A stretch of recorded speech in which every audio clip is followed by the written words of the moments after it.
Ladies and gentlemen, mesdames and messieurs, welcome back. Two Bit Podcast, the name of the channel. At the end of the day is the name of the show. I am your host, Jason Marinchuk. I am joined today by Dark Enlightenment. Hello, how are you, sir? Happy to be here. I'm a real admirer of your program. I was introduced to it by our mutual friend Pete Quinones and worked my way through the archives. I really enjoy not only your takes on things, but your consistent view that and I know you're Eastern Orthodox or Inquirer, I guess. I don't know if you're still a catechumen or whatever, but observing, yeah. And we can get into that in a minute. I'm a traditionalist Roman Catholic myself, which is probably what you were raised Roman Catholic, but not traditional, and we can get into that. But the necessity of illiberalism, because liberalism is, well, it's Satanism and it's incoherent and evil. And I admire your ability to be forthright about that and just come at the necessity of liberalism from a bunch of different angles. I really appreciate the different perspectives that are all still very honest about the problems with liberalism as such. Well, I'll tell you, so this has been a 10-year journey, I guess, for me, going from a, I guess, moderate shitlib living in Canada. I was just busy. Like, you know, I've said this where I've stayed in a 90s mindset for a very embarrassingly long time because, you know, when I turned 18 in 95, I guess, graduated high school, spent some time getting drunk in college, trying to learn journalism, and then got into the hospitality world. And I just kind of worked, you know. I worked, I played, I screwed around. And life kind of allowed me to do that. The situation on the ground, you know, I was aware of these, of you know, the bad things in the world, but it always seemed to be kind of somewhere else. And anything that wasn't working in the system was more like, well, I was very much a very well, it's not a perfect system, but it's the best system we have kind of guy, right? Western civilization, blah blah blah blah blah. And one of the things that happened in 2014 when I had the original 2-bit podcast, which people can still find remnants online, I there was a proto show I did with an ex friend of mine, Emily, and it was right around the time when you started seeing that Harvard stuff, where the Harvard student girl was yelling at the dean for not making the place inclusive enough, and yada yada. And I remember I asked Emily, who was in university at the time, what the fuck was going on, and she was like, it's very dismissive, like, it's just, you know, that's just whatever, an outlier. But then talking to her, she started bringing up, you know, things like anti-patriarchy, meritocracy, all that kind of stuff. And it hit me just kind of it sidelined me a bit. I was like, what the hell is going on? And then Peterson happened, and I became a very early Peterson guy. And I never thought of myself as conservative, but I always knew I was disagreeable. So soon as the system started pushing certain things, I became more and more disagreeable. But you know, I voted for Trudeau in 2014. You know, I was a big proponent of Trudeau. I was like, hey, this is someone of my generation finally making it into politics. Like, his dad wrote the Canadian Bill of Rights, Charter of Rights, the Charter, which was and I've paid quite a bit of, unlike most Americans, I actually follow Australian, New Zealand, Canadian politics. Bless you. A little bit. I mean, I try. Like I can actually name all the provinces of Canada. I'm like 90% of my countrymen. Right. And this, you know, like, Stephen Harper was like the George W. Bush at home, right? Like, he was awful in a way that that Reagan wasn't, like Reagan, like Reagan, you could he have, was like you could be like anti-Reagan and anti-conservative. Sorry, let me just finish this thought. Um, and then you're the guest. Like, please just here's the thing, but this is our first conversation. I like to talk, so sometimes you just have to elbow me out of the way and just like tell me to shut up, and I will, graciously.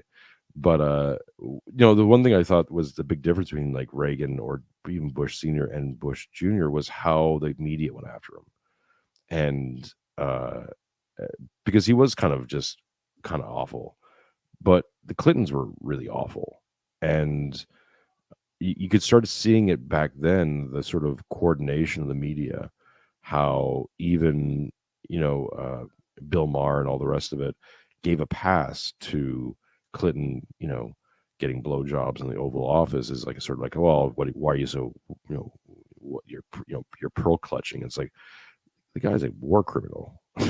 well, yeah, like I'm in my mid-40s. Suspect we're around the same age. And I graduated in the late 90s as well. And like every president in my lifetime, with the possible exception of Jimmy Carter, has been a war criminal. Right? Like Right. every single one. And we're supposed to just ignore that.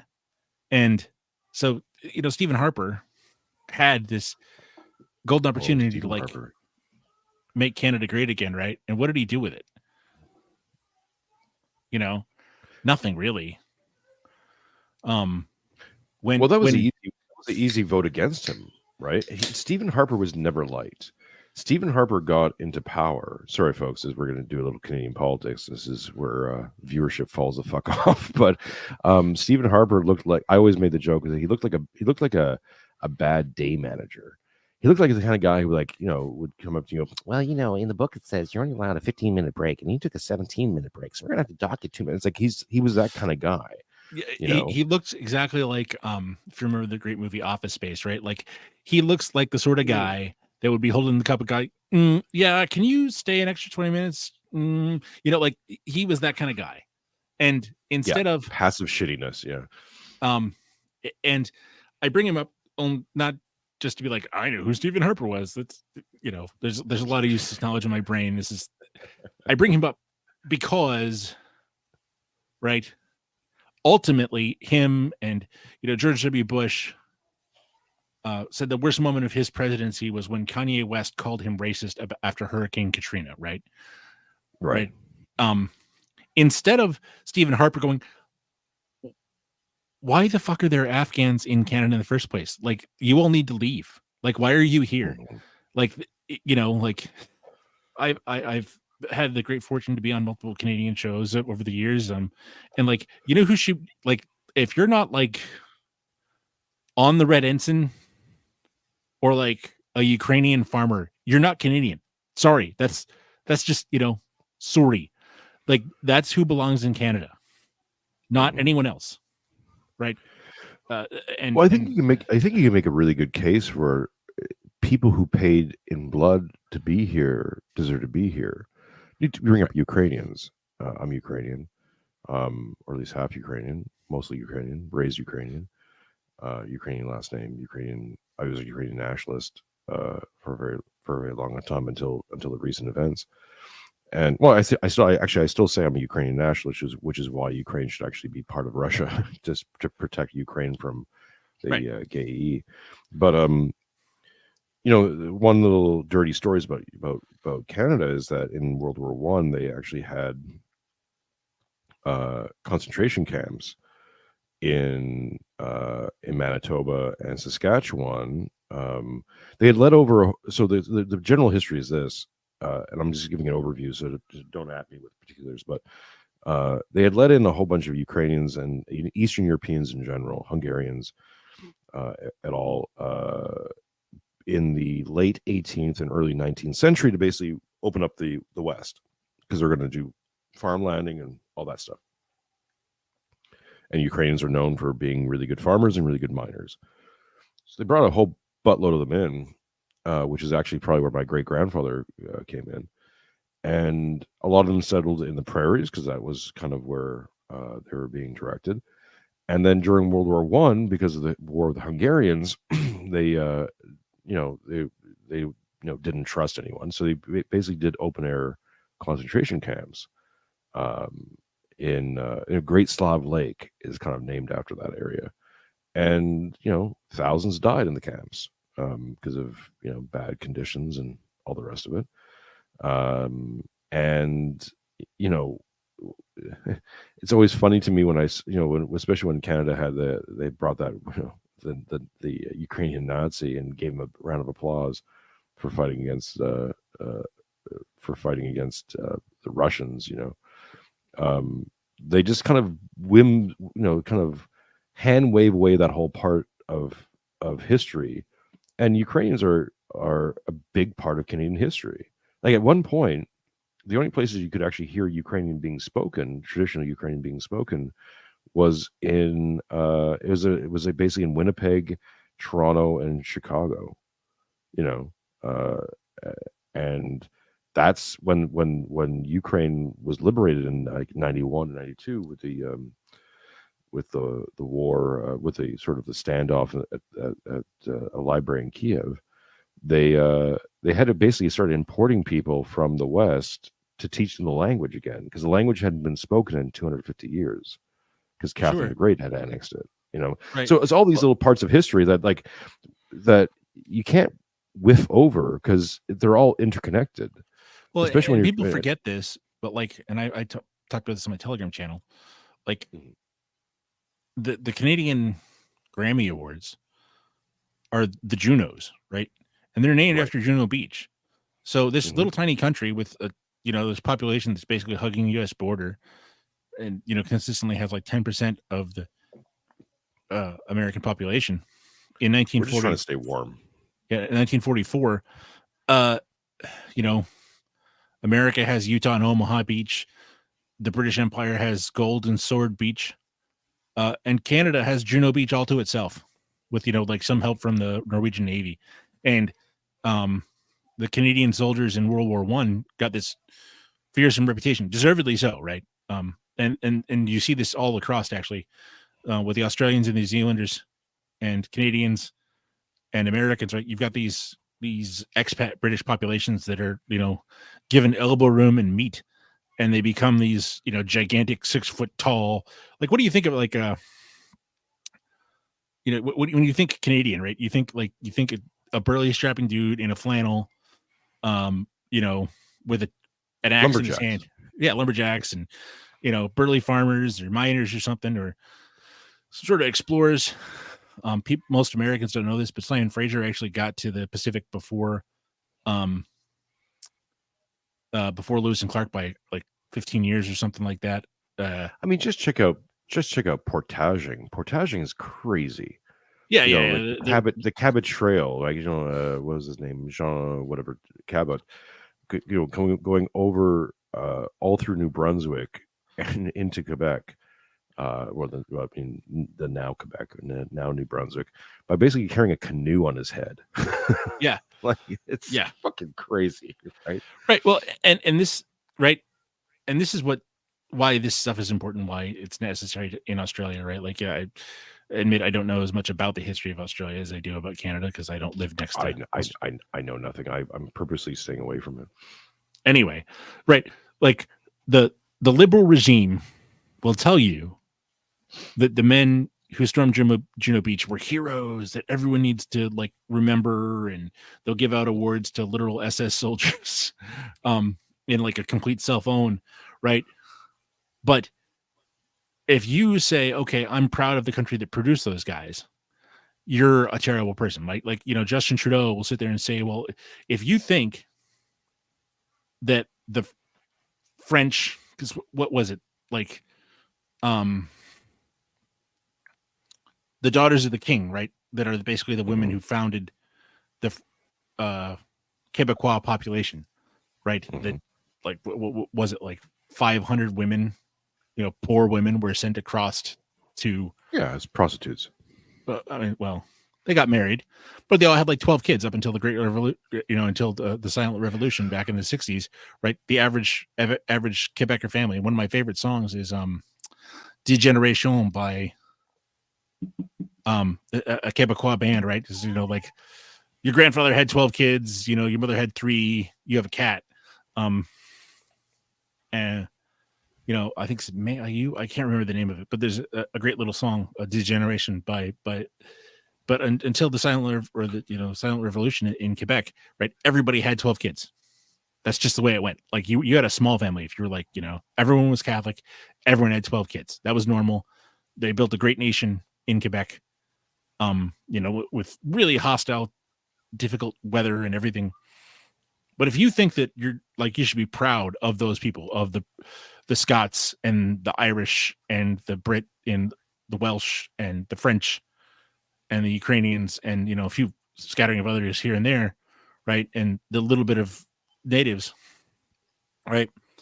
That stormed Jumeirah Beach, that made Canada this, G7 nation, despite the small population and the hostile climate, right? You're a horrible person. And you instantly have to believe, what did 80 churches burn in British Columbia over nothing, right? Mhm. It was all bullshit. Yeah. Here he goes. Hey, let's play this song for a sec. Hey, we can find it here. Yeah.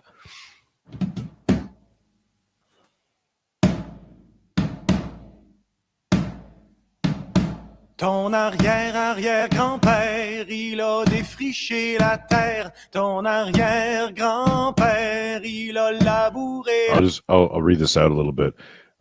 Your great-great-grandfather, he cleared the land, he worked the land, et puis ton and then your grandfather grand-père a made the land rentabilisé profitable. la terre. Et puis ton When your père, father, he il l'a sold it, vendu pour become a civil devenir servant. fonctionnaire. Et Then puis you, my toi, little boy, mon petit gars, tu sais you'll plus know ce what you're que gonna tu do. vas faire dans ton Your petit little trois et one-bedroom demi, apartment, ben trop way too cher expensive, en way too cold in hiver. winter. Il te Wishes vient come to des you, envies de becoming a devenir landowner. propriétaire et tu You dream at rêves night la nuit d'avoir ton when your own little petit plot of lapin de land. terre.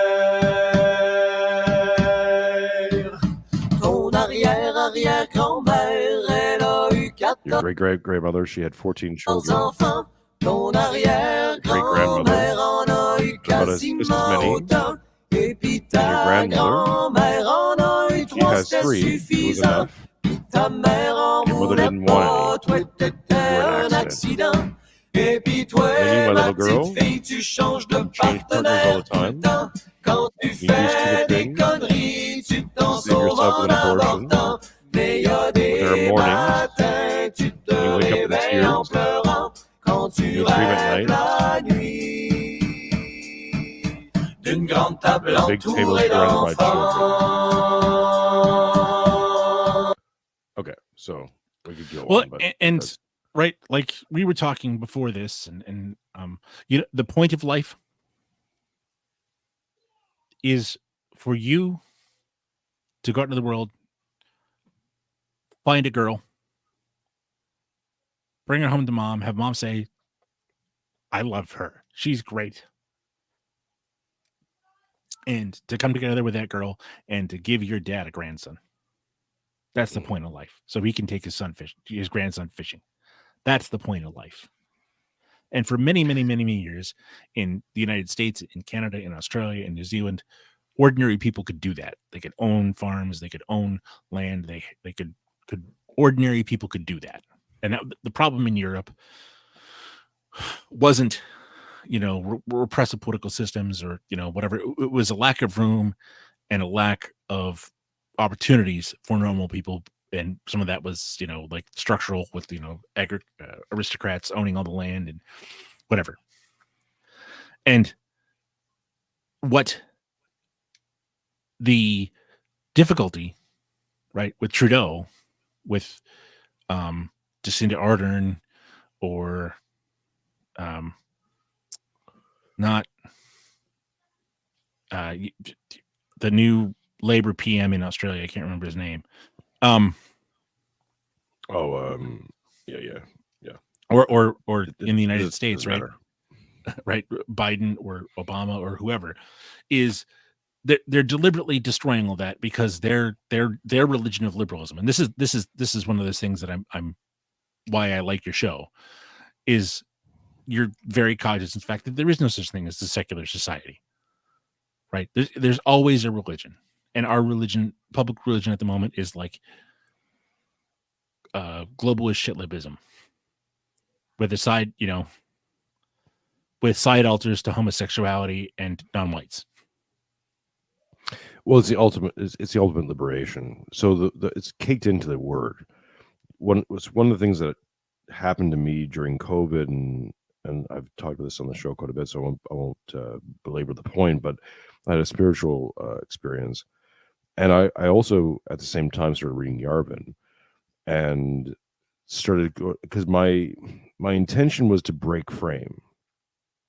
I became really aware during the George Floyd protests that were happening in Canada. I remember I'll just do this quickly. I was right around the time my daughter was born. I was living on a second floor duplex, the big giant window that looked into a park. And that summer was the summer of Floyd protests, and we had a whole bunch of people this is Montreal, Canada, kneeling for a dead black guy in the United States. And I would look to that and say, this is a religious ceremony, and what the fuck's going on? And it actually broke me. It broke me in a way that I actually give credence to my atheist sort of Chris Hitchens kind of period, because without that, I don't know if I would have had the, let's say, the tools to kind of look at this and go, this is weird, this is wrong. Yeah. And well, and this is why. Okay, so I was already like an internationally famous racist by the time. And I say only that I say that not because I'm famous or anything, but because I have like 2 fans in Australia and 1 fan in New England, or 1 fan in England. So like, right. Yeah. Like I have a friend in Canada, so I'm internationally famous. And I made that same, I made that same journey you did, just many years before. Like I was reading Curtis when he was like, I would read a new blog post when he published in 2007 or 2006, right? So I was following the blog as he was writing it, and I'd read like the Bell Curve by Charles Murray, a bunch of other stuff like that, and essentially made the same journey that you've made, just many years ago. And well, I think just jump in. I think what was to give myself a little bit of forgiveness is that what was dissonant in the 90s was to be like an anarchist or a neo-communist, or to be like far left was the most subversive thing going on. Yeah. The far right didn't exist really. I mean, God bless people like Jared Taylor and Thomas 77, and Thomas and the Brute Veeder guys for keeping the flame alive. I guess they're Mark Weber with the Institute for Historical Review. But I can remember being cheering on the people who went and fought the Battle of Seattle in the 90s because like you, I was a young leftist, right? And I don't think as you learn more, right, your views change. But I fundamentally don't think what I want has changed much. But I've just gotten new information, and that's the thing that the system is really awful about. The information control, the total information control, is used to just not show you things, so that you don't come to the obvious conclusion, right? Like, we're to sit there and be like, oh, Trump people worship a felon, like what, you kneeled for George Floyd. He was a pornographer and a criminal and a drug addict, passing off fake bills. You did the same thing over Michael Brown, who like strong arm robbed people, tried to, right. You don't understand. And it's kind of interesting as someone who's been doing this for a long time, since 2012, actually. So, coming up on 12 years, that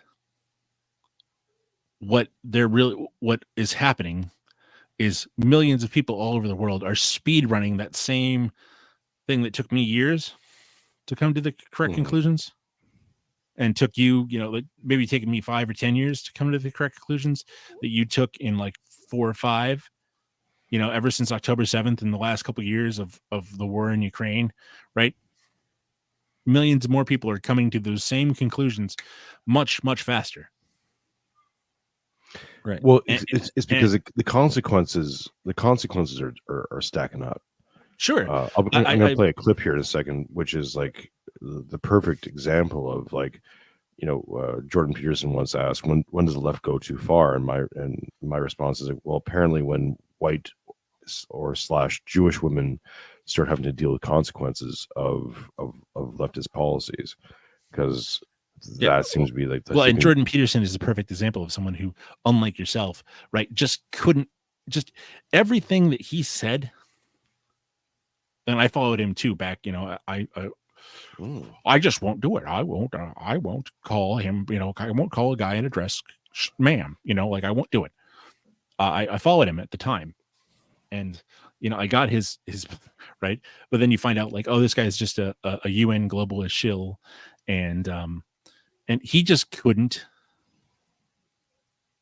lose liberalism. Right. So he there's lectures of him in like dingy UT classrooms talking about, well, it's actually quite a problem. let me get into my Jordan.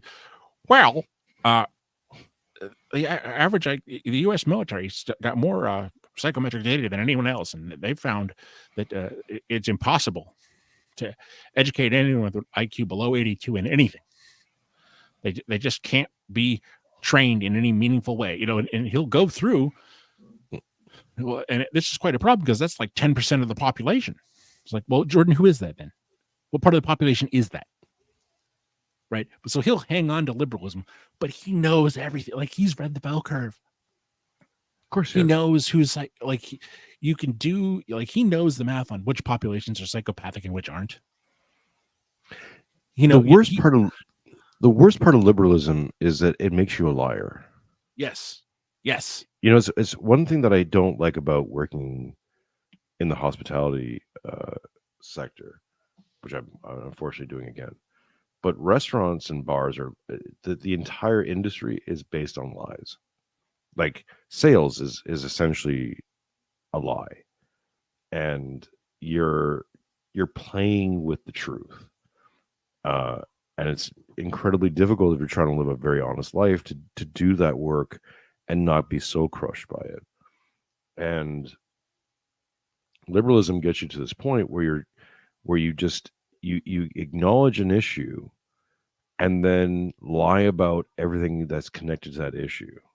This is my thing about Lindsay. The only reason I even respond to James Lindsay or go hard on him is that I actually kind of want to believe that he's a good person. I believe that everyone's essentially a good person somewhere, and he's got like one little tiny piece of that puzzle that he sees very James clearly. Lindsay is a bad person. James Lindsay, and here's why.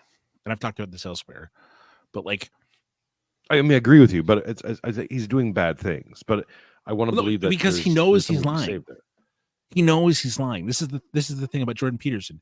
When he was asked famously, right, like when he said, "Oh, I can't do it," right, like he's read Solzhenitsyn. He knows who was behind the NKVD. Right. He knows who killed all those Ukrainians and Russians and everything else. He knows the JQ is true. He just doesn't want to talk about it. He'll defend classical liberalism and then attack people who use pseudonyms. Like Jordan, Publius much, bro. Like he'll lecture Christians and he'll lecture Muslims and he'll lecture all these other people. Yeah, but he won't talk about who's actually running the show. Right? Christine Lagarde's the actual leader of Canada. Not. And as Woodpit 420 says, Lindsay knows the truth. His world will be destroyed if he admits it. Exactly right. Yeah. Well, and this is, I mean, I played the clip on yesterday's Meet the Base, but when Charles Murray did I play this on yesterday or meant to? Charles Murray stood up in front of a congregation of Jews and decried himself that he's not Jewish, but if they're coming they're coming for the Jews, and he is a Zionist, he is a Jew, he is Israel, kind of thing, and it's all sounds really good and nice, right? Except that what it forces you to do is lie and pretend like this thing isn't real. Like, James, so, just to harp on him for a second, it's like, yeah, okay, you're really good against Muslim and Islamic faith invading the UK and that being a problem. Fair, fine, good for you, right? Here's the thing that you're not admitting is that when you have a group of people, and this is something that Tommy Salmons and I have been doing. We did one reading, and we're trying to get back to it, which is like Jesus in the Talmud. And if you have a group of people who have a disproportionate representation in media, in all your inputs, your media, your politics, your ADL, who brought the people to Britain in the first place? It wasn't freaking Brits, bro. Right. Exactly. In the United States, who was behind the 1965 Immigration Act? It wasn't Americans. Like they used exactly. And who's the people who? This is the thing that forces these people to lie. Is they liberalism is constantly about the unprincipled exception. It's the unprincipled exception, and then what you do is you put these people, this group of people, who are suffering from. And this is my mercy, right? That Zionism and the rest of it has done a number on these people, where you have an entire group of people who think that. Let's do this little mental mind game. Imagine you and I are in a room of 100 people, and you and I are convinced that the 98 other people in that room are going to kill us if given the chance. What would we? But we've been given the power and the controls to alter, to control those people. What would we do? Right, out of our own sense of right. Of course, if they find out, well, and in a very real sense, right? Both of us live that reality every day, right? Because if the wrong shitlib, right, the wrong schizophrenic shitlib finds out, right, that you're this person who has this illiberal podcast, you got to worry about them showing up at your house with like a freaking Molotov cocktail or something. Oh, I challenge them. Right. Well, you still got to worry. I live in buttfuck nowhere. So like, that's not entirely true, but it's enough true that I'm like, look, if you want to spend $3,000 of your own money to do a round trip cost to come down to my area of the world to like accost me in my house, go for it, dude. That'd be funny. I'm looking for a fight. So well, sure. And but right. So but instead of just like telling the truth, right, which is all you and I are doing, which is all my friend Pete has ever done, right? And people are mad at us for that. And they shout out to Pete Quinones. Sorry for a second. Man, I love that man. He's wonderful. Yeah. And I got to just say that, the fact that he's like, just embraced me wholeheartedly and, had me on his show a bunch of times and, made me a regular panelist on Thought Crime Syndicate and all that has been a real treat. And I got to meet a lot of wonderful folks, including yourself, through that. And, it's just really cool because Pete's that rare, he's an honest man who, left libertarianism because he saw the truth, right? And you were talking about COVID, and I know you had something you want to play real quick, but just to tie all this up in a bow, right? All these classical, James Lindsay, Charles Murray, Jordan Peterson, right? 2020 showed, right, that they stole the U.S. election. Right, they stole the U.S. election in 6 big cities in Detroit. I'll just say this because we're on YouTube. Allegedly, some people. Okay, well, I'm a conspiracy theorist, insane right winger, and what I think is obviously crazy. But in my opinion, the United States 2020 election was stolen in 6 major cities: Philadelphia, Atlanta, Detroit, Milwaukee, Arizona. Phoenix, Arizona, and what was I mean, it's undeniable. Like, right, like, and it was stolen in majority non-white big cities, right? Okay, so, and COVID, right? It just turned out to be the flu. None of the vaccines worked. None of the masks worked. Anthony Fauci made up everything. The 6 feet of the stupid dots that are still on the freaking floor of the grocery again, store, right? And allegedly for YouTube. yeah, well, again, I'm a far right, right wing conspiracy theorist, so obviously everything I say is completely wrong. And but we're just talking stories here, folks. right, yeah. So, but I'm a crazy person. So anyway, so these three classical liberal guys, they all see what the reactionaries said to the classical liberals 300 years ago, and that is, most of these people don't want to be free. Most of these people aren't equipped to be free. You can't let women and Negroes and Arabs and all these other people be free because they're not capable of it. You know who's capable of being free? Europeans from mercantile traditions. That's it. Well, and more specifically, only Christianity teaches you how to be free through servitude. Right. And this is the paradox. Right. You have to be right. A man, Saint Augustine said that a man has as many masters as he does vices. Right. So you have to have a society that shuns vice for hundreds and hundreds and hundreds of years, that makes shunning vice normative as part of your cultural DNA in order to be free. Right. You can't have societies where people are, addicted. My good friend Spectre coined the USA equals usury, sodomy, and abortion, right? So you can't have a society that's addicted to free money and sexual perversion, as ours is in the United States, that is free. You can't, because we're dependent on vice. Our economic model is dependent on vice, on theft from our children and grandchildren. And these men know all this stuff, right? Charles Murray wrote The Bell Curve, for goodness sakes. Jordan Peterson knows all the literature about who's a psychopath and who's not, and what happened. What creates psychopaths, like being neglected in childhood, being exposed to trauma, being not having a father in the home. Right? James Lindsay knows all this stuff, and anyway, if you got him in a dark room, got him, and got 3 beers in each of these guys, they'd admit that, like, it's not even, like, there are more black psychopaths. Why? Because there are more black people who have these exposures to problems, and they're dumb.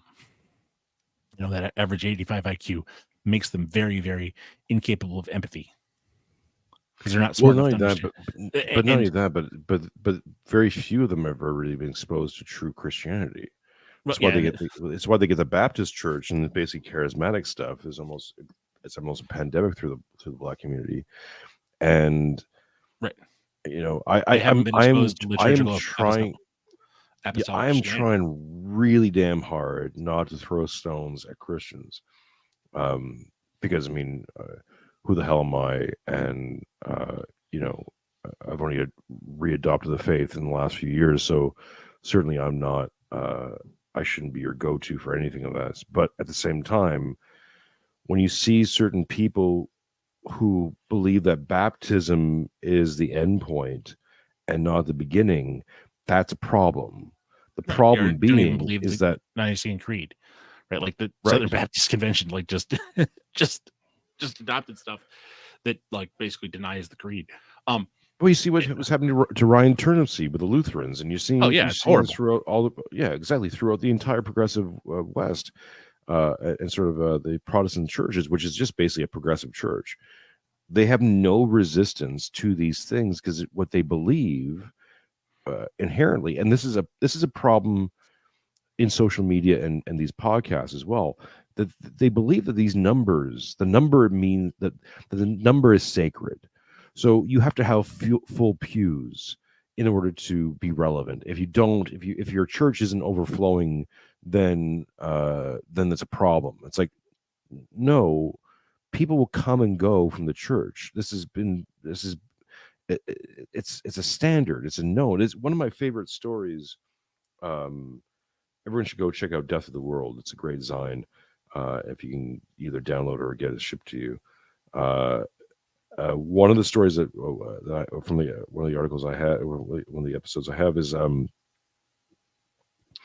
is detailing how a Russian priest kind of woke up one morning and was like, don't really want to do this. It's really cold outside. He kind of knew that no one's going to go to liturgy. Wasn't really feeling it, but got up and did it anyways. And was amazed by this whole host of people being there as he was doing liturgy. And then he realized at the end of it that it was, this was a heavenly host coming to residing in the church while he was getting liturgy. There wasn't actually any people there. It was the heavenly host that he was abiding to. This is what we bear witness to. This is the testimony. Right. Every time the Eucharist is validly confected, there are millions of legions of angels there adoring. Exactly. And right, because original and reality are one. Right. And of course, if you grew up Novus Ordo Catholic, I assume that's what happened with you. Or indifferent. No, I was baptized Roman Catholic because my father was French Canadian, so that he was a Roman Catholic, but I was raised by my mom's family who were Russian Orthodox. Oh, okay. And initially in my spiritual conversion, and I was raised outside the church by and large, but I was raised more in an Eastern Orthodox. Now that I'm looking back on a lot of things that my grandfather and who was my surrogate father and kind of the environment I was raised in, now that I'm observing more and being unironically Ukrainian Orthodox, I'm seeing all these things that link, right? That I wasn't going to church, but it was there. Like a lot of the other icons at the house or whatever, and yeah, exactly. Okay. Well, okay. So to talk about that for just a second, right? So when you've been robbed of this reality, right, that your family's been worshiping God in this particular way, and we can say this person, this apostle, was the one who brought the faith to our people, and this is the liturgy we've been celebrating for 500 years, 1,000 years, 1,500 years, right? If you're Russian Orthodox, like you can point to Saint Cyril and Methodius, right? And they translated the scriptures into Slavonic and wrote this, and then used the rite of Saint John Chrysostom to teach people, right? And that's why the fans are used in the the servers hold the fans in the consecration, because that's the angels, right? They're symbolizing the angels. And when you understand all this, right, even the saints, the great saints say, I'm not free. I'm a slave to God, and that makes me free. Mm-hmm. Right? That's that. I have enslaved my will to God's will, and there is freedom. And all these classical liberals want to pretend after 2020, right? Say what you will about the political irregularities, but they should have caused some questions, more than they did. And everyone just putting up with lockdowns and putting up with wearing a diaper on your face and standing 6 feet away from each other and all this other nonsense. Like, these people aren't fit to be free. They don't want to be free. It takes work. It takes sacrifice and suffering. One of the big breakthroughs for me, coming back to the faith, was understanding that God's love includes suffering. That suffering is actually very, and especially in the Eastern Orthodox Church, and I think in the Novus Ordo, kind of a traditional Catholic Church. Oh no, the Novus Ordo Church doesn't include at all. The traditional church with the Tridentine Mass and the Mass that goes back 1,000 years or 1,500 years, it includes suffering. But how could it not include suffering when the height of Christ's love for us is his love on the cross, which is pure suffering? Right, but that's what I would include the Catholics with this, because the Catholics don't shy away from the suffering of the cross. I think that they're. I talked about this with David Gronowski recently on one of the past shows. The Medics of the Cross. The idea that we're haunted by the cross. The cross changed things in not just in a structural way, but it changed reality. And we know this is true because every single culture that adopted Christianity stopped things like human sacrifice and child sacrifice, but human sacrifice in general within a generation. We saw the clearest example of this is with the Vikings, right? With the whole Scandi tribes who, when the Danes and so that accepted Christianity, they stopped human sacrifice within a generation.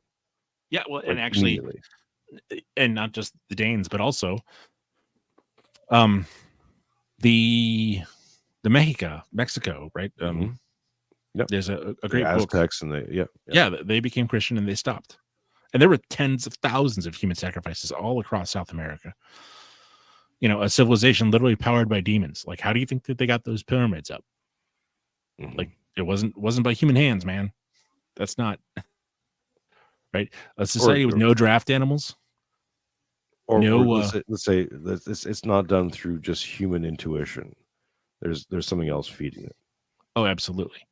And right. And so with that understanding, and this is why James Lindsay and unfortunately I'm a great admirer of Trevor Morris. I've read most of his books.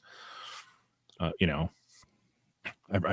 have, I have Human Accomplishment on my bookshelf. I have Real Education on my bookshelf. I have The Bell Curve. I have Coming Apart. I have, Facing Reality. I have all of Charles Murray's books, but the unfortunate reality is that he and Jordan Peterson and James Lindsay, all, despite all the evidence, right,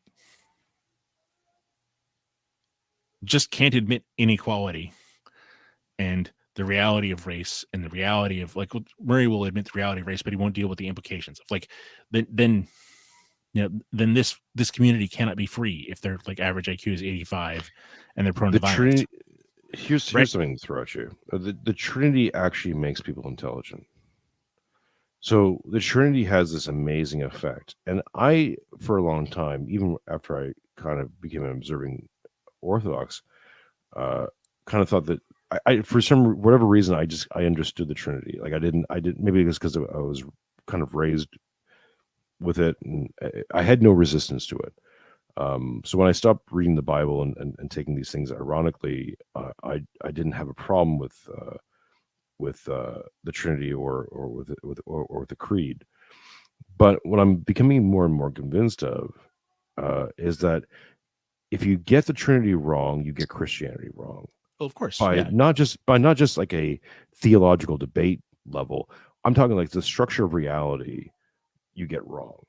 Well, you can't reality of it.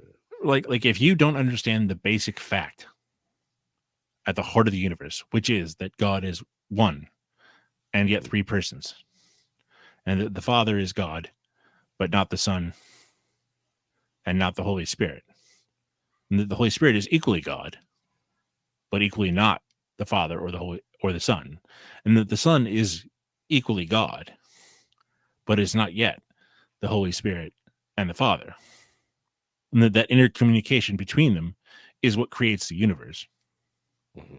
In hoc in a logos, right? Like in the beginning was the Word. Well, what was those words? It was the conversation between the Father, the Son, and the Holy Spirit. Mm-hmm. And if you make errors about something like that, then you're going to make errors on all kinds of other things. Like it's like, if you can say 1 and 1 is 2.000000001, eventually you're going to end up with like, dude in a dress is a girl, right? Because you have to get certain axioms correct. And absolute. And absolutely, they have to be foundational. And so you can't have this idea, right, that James Lindsay wants to, like, oh, the wokies went too far, but we need to roll back to, like, I don't know when. Like, well, the wokies are just like Jews and shitlib Protestants going to 11, man. Like the error is in what they're doing, right? Like this is inherent in what you if you set the clock back to 1950 in right now, right, in 80 years or 70 years we'd be back to where we are, because the error is inherent in this, the purpose of a system is what it does. And if the system unfairly or elevates people who are not capable of being free to freedom, whether that's women or drunks or certain non-white races or whatever criterion you want to use, and says this drunk guy is just as capable of being free as this monk who's a saint, then or this father of 5 who's or 6 or 7 or 10 who's a saint, then you can't your system won't work, right? If that man who's if that saint, let's just use this example, right? So King Saint Vladimir, right? The man who brought Christianity to Rus, and his mother, right? Olga, right? King Saint Vladimir had to radically alter his life. Like, he was married to multiple women, I believe. I know Charlemagne was, but right, like, he had to radically change everything about himself in order to become a saint. And in order for society, or Russian society, to be baptized in the literal sense, right, as well as the figurative sense, he had to impose on people, this is no longer acceptable. The human sacrifices will stop. The polygamy will stop. The violence will stop. And after 2020, for these classical liberals to say, okay, leftists are very, very antinomian. They're very, very against law. It's like, okay, well, you're arguing laws, like, you're arguing rules with gay dudes. Think about how absurd that is. Like, you're arguing that this is, it's like a Dean Wormer, right, in Animal House. This is a clear violation of the rules. Like, this guy's entire identity is based off of, like, the little T-shirt that you'll see around, like, "Be gay, do crime," right? Like, you are arguing about rules with a dude whose existence is based off of violating, like, some pretty hard and fast biological rules. And you can't. Well, not just violating them, but exalting them, celebrating them. Right, like, it's one thing. It's one thing to sin. It's one thing to give into the passions. It's one thing to screw up. It's another thing to go, let's celebrate it. Let's make this, and let's make it an identity onto the world. May I quote myself? Yeah, of course. So I have a Telegram channel. I think you follow it, Jason. I'm not sure. I do.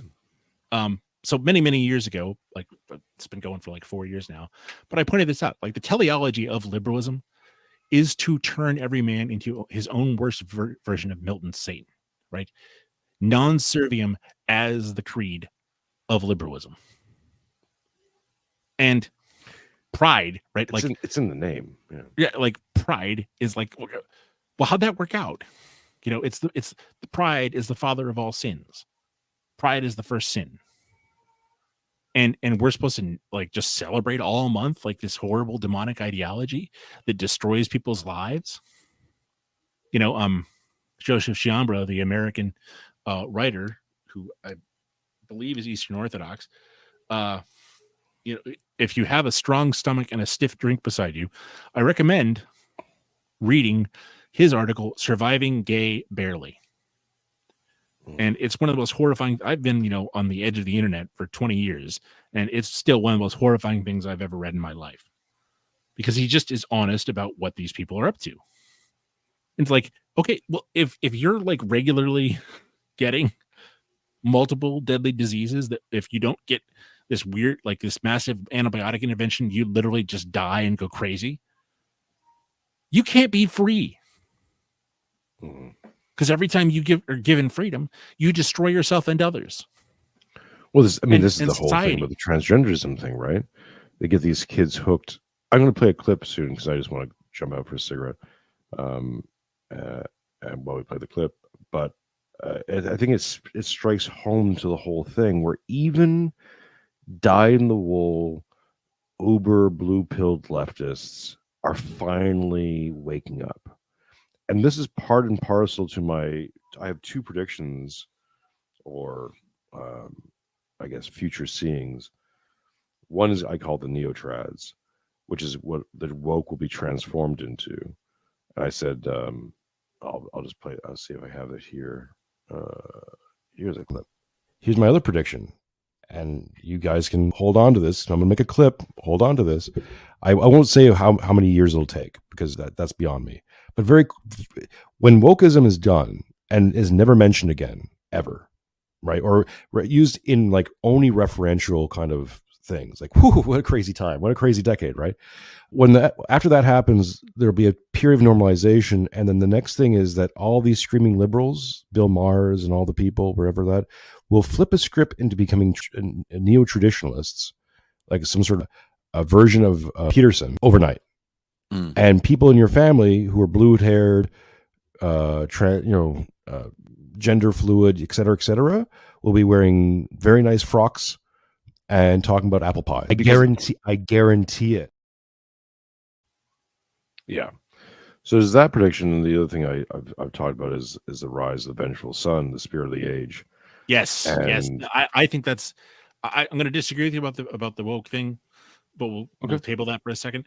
I am absolutely 100%. And actually, the vengeful son is necessary. I have a clip that actually confirms both. Let's play the clip.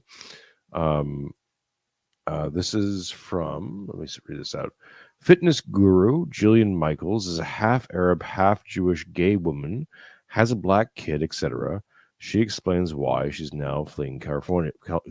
Now fleeing California. I'm just going to play the clip. I'll be right back. It's a 3-minute thing, but I think we should listen to the whole thing because it's like I said, it actually confirms both neo-trads and vengeful son in one clip. I grew up here. I'm a woman. Can you hear that okay? I'm a gay woman. Yes. My mom's a Jew. Okay. My dad's an Arab. I have a black kid. And believe it or not, my son is half Latin, even though he doesn't look like it. I hold a million cards in your game of woke victimology poker. And when I leave California, maybe you've lost your fucking mind. Just maybe. Like, when you have me running from home, maybe it's gone way too far. What was the line? Like what was it? My God, I guess girl, the there's end for not you. enough time. And I actually take this line from Bill and Elon Musk, and they're like, I actually haven't changed. Yes. The world around me is shifting, and I haven't moved. So some of these laws that are passing here are absolutely fucking mind-boggling in relation to crime, protecting our kids. Like, we're decriminalizing everything, which arguably I would probably be okay with, but we're not regulating any of it. Right. So it's like, okay, you're going to decriminalize sex work, but only so women can legally loiter on the streets. Like, not to keep them safe, not to have them pay taxes, not to make them, regularly check for STDs, not to take away the pimps out of the equation. It's like, if you made that argument to me, I'd be like, well, yes, we want, of course. I mean, I could be liberal. I could go there with you. But I grew up this way. But when it's like, oh, and then what we're going to do is we're going to pass a law for LGBTQ rights so that 24-year-old men can sleep with 14-year-old boys and not have to register as a sex offender because it's just not fair to the gays. I'm like, what? It's what? Like, I don't know if you saw that one. That was like, I think early 2020 when they passed that law. Mm-hmm. And I was like, if a 24-year-old man touches my 14-year-old son, I will get a gun and take matters into my own hands. Yes. Like, are you fucking kidding? Or the fact that a 12-year-old child can be put on off-label cancer drugs to irreparably change their body. Again, if my son came to me and said, Mom, No. my daughter, I think I'm trans, I'd say, okay, like, you want to dress this way? You want me to call you whatever the heck you want me to address? Fine. Explore it. I love you. I'm cool. Like, do you, as long as we're safe. But we're not changing your body until it's fully developed. I'm sorry. Conversation's over. Can't get a fucking tattoo. Exactly. You're crazy. It's insane. Like I just can't. It's madness. Okay, we can stop it there. Tell me where I'm wrong. Well, okay. The Tell me problem where is I'm wrong. Tell me where I'm wrong. okay. The problem This is is that- coming from. Sorry, let me just lay this up. This is coming from a lesbian, I'm Jewish, white passing woman, liberal as fuck in California. And what is she saying? She's saying that if you come for my kid, she's going to get a gun to stop Well, you from molesting okay. her child and giving him her whatever. Yes, but gen- the problem is that Jillian Michaels is too unself-reflective because she's a woman, because she's have all Of these other course. nested identities, right? And Bill Maher, the same thing, right? Like he's Bill Maher's in Mischling, and he was talking with Sharon Osbourne, Mhm. who's also a Mischling, That creature. Yeah. about how it was awesome that London wasn't white anymore. Yep. Okay. And here's the problem with liberalism as such, right? Is that any society that doesn't just immediately say, Jillian Michaels, because you're like a multiple foreigner pervert, you're not allowed to talk in public spaces. Mhm. Okay. You're just not. Your franchise is revoked. You're not allowed to, like, you can move from California, fine, whatever.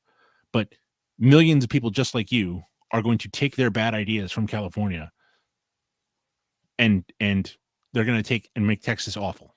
They're going to make Florida awful. They're going to make wherever you go, because the problem isn't California. The problem is you.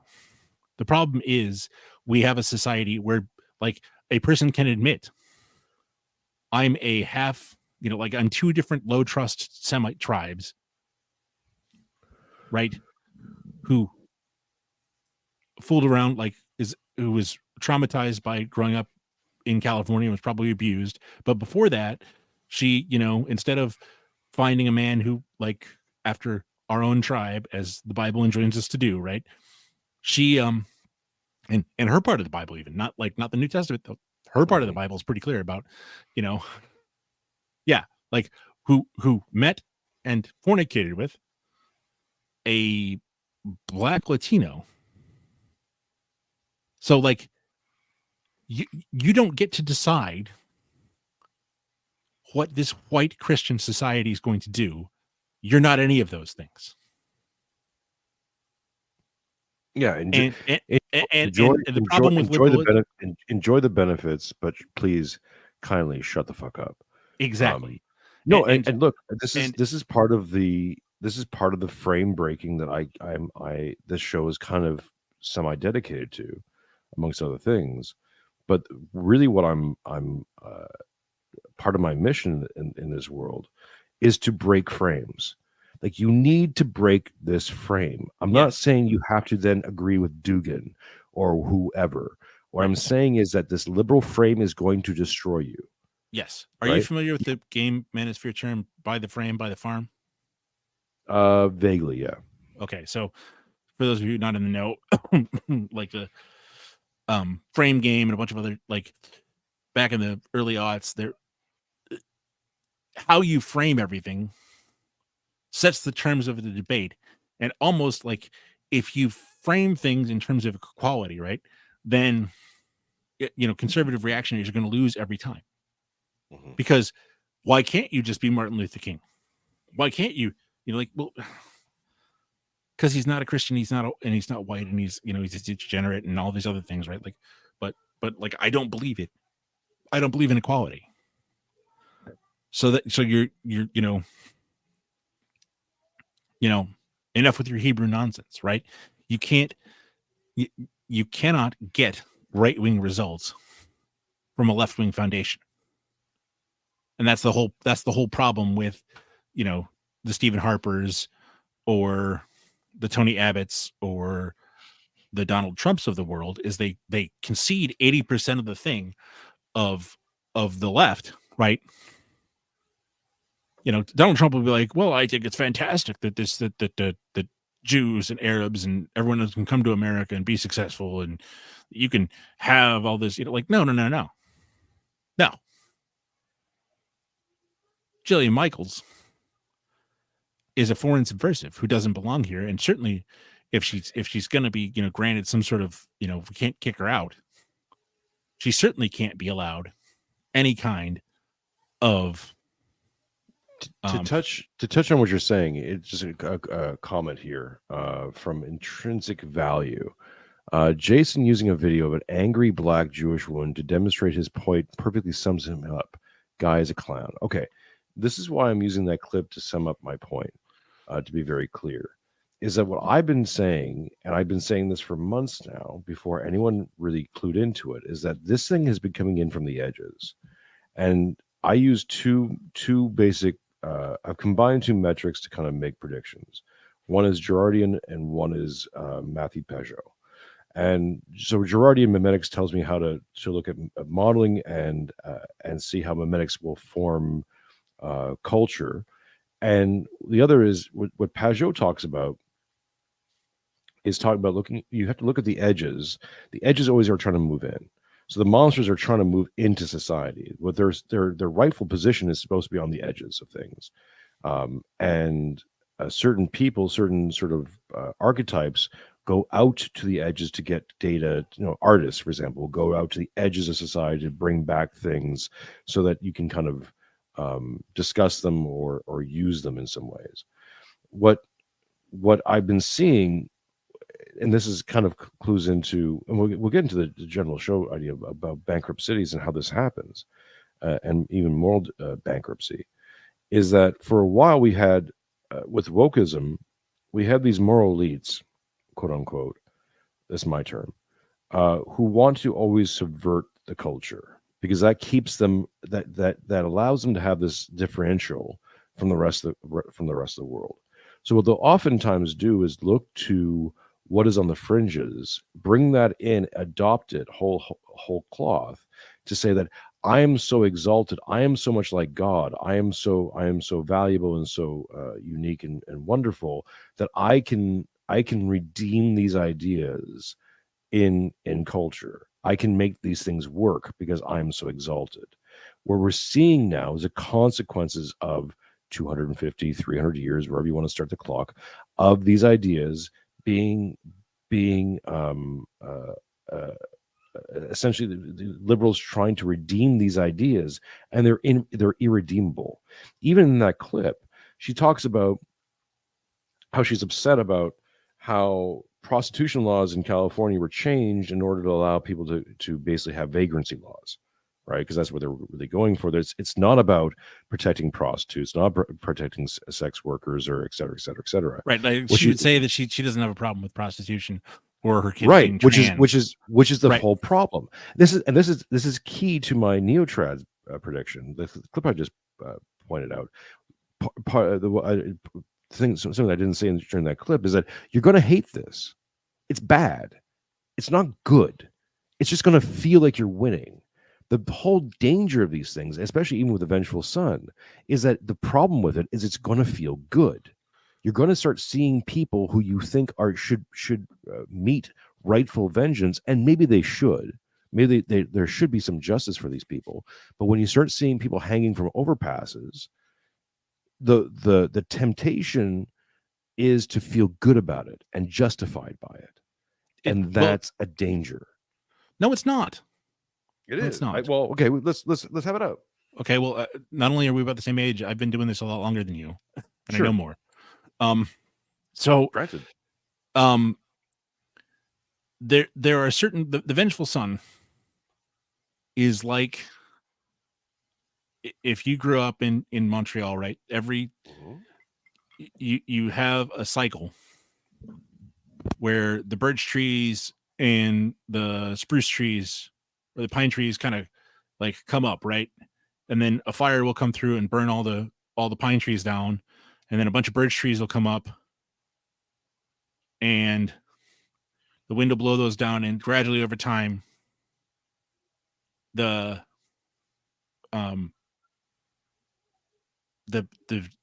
pine trees will take over again, and you'll have a pine forest, and then the pine trees will be dominant for a while, and then the fire will start, and then it happens all over again. Okay, and you can see this throughout history, that once a society becomes decadent, there's almost nothing that can happen, or nothing can be done internally to save it. It just crashes. And our society makes Weimar look like a Sunday picnic. And there is no rescuing our present system as itself, right? We have governments all across the world that are outwardly and nakedly hostile to the people who live in those countries, right? Australian rights activists in Australia are being arrested and thrown in jail for saying, I think that my grandfather who came, or I'm a descendant of convicts, and I don't think that everyone else has an invitation to my home. They're being thrown in jail. If the Canadian truckers, they took people's bank accounts. They're throwing people in prison. In the United States, if you went to Charlottesville, and I knew many people who went, right? You held the torch 6 years ago saying, we don't want to be replaced by hostile elites. They're throwing you in prison and putting you on show trials. The former president of the United States, for all of his moral failings, and he's a bad person. I don't want to make any excuses for the guy, but he's convicted on 34 felony counts because of politics. Right? Something has to give. And Jillian Michaels is wealthy and powerful and has lots of famous friends and is on these television. People can know who she is only because white people, mostly white men, built a society that's so wealthy that we can afford to indulge in someone like Jillian Michaels. And we're not really that rich anymore for all kinds of reasons. We can get into the structural stuff, but there's millions. I'll recommend Pete's show on unfunded liabilities with Cat Garo Kulak, right? Every state in the world is functionally broke. They all have pension obligations that they can't make. And then it's not just the United States, it's China, it's Japan, it's every country in the world is broke because they all promised a bunch of stuff that they couldn't deliver. And they knew it when they were making those promises, but they were just, they were doing the wimpy thing of like, I'll gladly buy get a hamburger today and pay tomorrow. Okay. And the truth is the only people that pay taxes over time are men. And the only people that pay taxes over time are white men and some Asians. Okay. If a society can't afford dead weight, people who are dependent, because there's just no money, those people are going to go one way or the other. That's not me saying. Can I say this? Can I just jump in here? I agree with every single thing you're saying. So when I warn about the vengeful son and about it feeling good, it's not about its necessity or non-necessity. I'm saying this is the thing that's happening. It is happening now. It will continue to happen. It will probably continue to happen for the next 60 years. There is no stopping it. This is not I'm prescribing something that you can do something to do about, right? No, there's nothing you can do. Right. Right. So everything you were saying, you're laying out, I agree with, right? I even agree with the necessity of it. I'm Julius Evola. One of the things that really endear me to him is reading Ride the Tiger, and in it he talks about I believe his term is the disassociated man, and he's saying that these men have always lived throughout history, and their calling is to do what must be done without passion or regret. It's a cold thing Yes. that when it's called that these men exist and are continue to exist. I in some ways I believe that I don't know if I am one, but I certainly am in that orbit of one where yes, sometimes you are called to do what must be done, and what must be done is not very savory. However, and this is from a Christian perspective, from an Orthodox perspective, right? Because I often say I can wear two hats. You know, when you look at the Israel-Gaza situation, on a purely power level, I can look at it and go, yes, Israel should wipe every single one of them off the map, unapologetically, right? Take the land. And then take full responsibility for that and the consequences that come from it. So be it, right? If you are going to say that these people are our mortal enemy and these people must be eradicated from our land for there to be peace and order, so be it. Do it. That's an order thing, right? From a humanist point, that's a whole different perspective. And this isn't just about talking about it because they're Jews or not Jews. It's like anyone can do that. The issue, I say, really with the vengeful son is the feeling of justification, right? Not just that these things need to happen or must happen because of to correct the betrayals, the generational betrayals of the last 120 years or more, but that we're supposed to actually then dance around the fire naked like fucking primals. This is the danger I see, right? Well, okay, so here's I don't know if you've heard my friend Charles on Pete's show talk about this. This is why the vengeful son thing is going to be a thing, right? Like we have an epidemic of women on OnlyFans and young guys being single with no prospect of marriage and children. And last time things kind of almost sort of fixed itself and would have if, Barbarossa had gone a little better or whatever. Like you can play endless playthroughs of Hearts of Iron 4 to, see how things could have fixed themselves. But what happened in 1932 is a bunch of wives said, honey, there's nothing to eat. And the children don't have shoes. Fix it. And they did. And that's fixing it, as my friend Charles puts it. I think it was the last episode of Thought Crime Syndicate on Pete's show. Yeah, we're going to get Charles Spadel on the show, I think, either next week or soon. Yeah, Charles is great. Really great friend of mine. We can still, there's tons of stuff we can do before things get really, really bad. But there's three things that have to be conditional that I don't think won't obtain until things get really, really bad. And that's unfortunate. One, they can't tell you how to do it.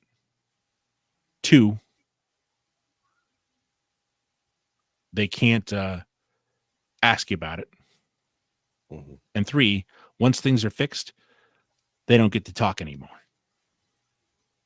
So Jillian Michaels might get to leave California, but she doesn't get to do the whole I want to my child's gay or I want to be gay. No, you don't get to be gay. You don't get to be gay here, right? We live in a sane society.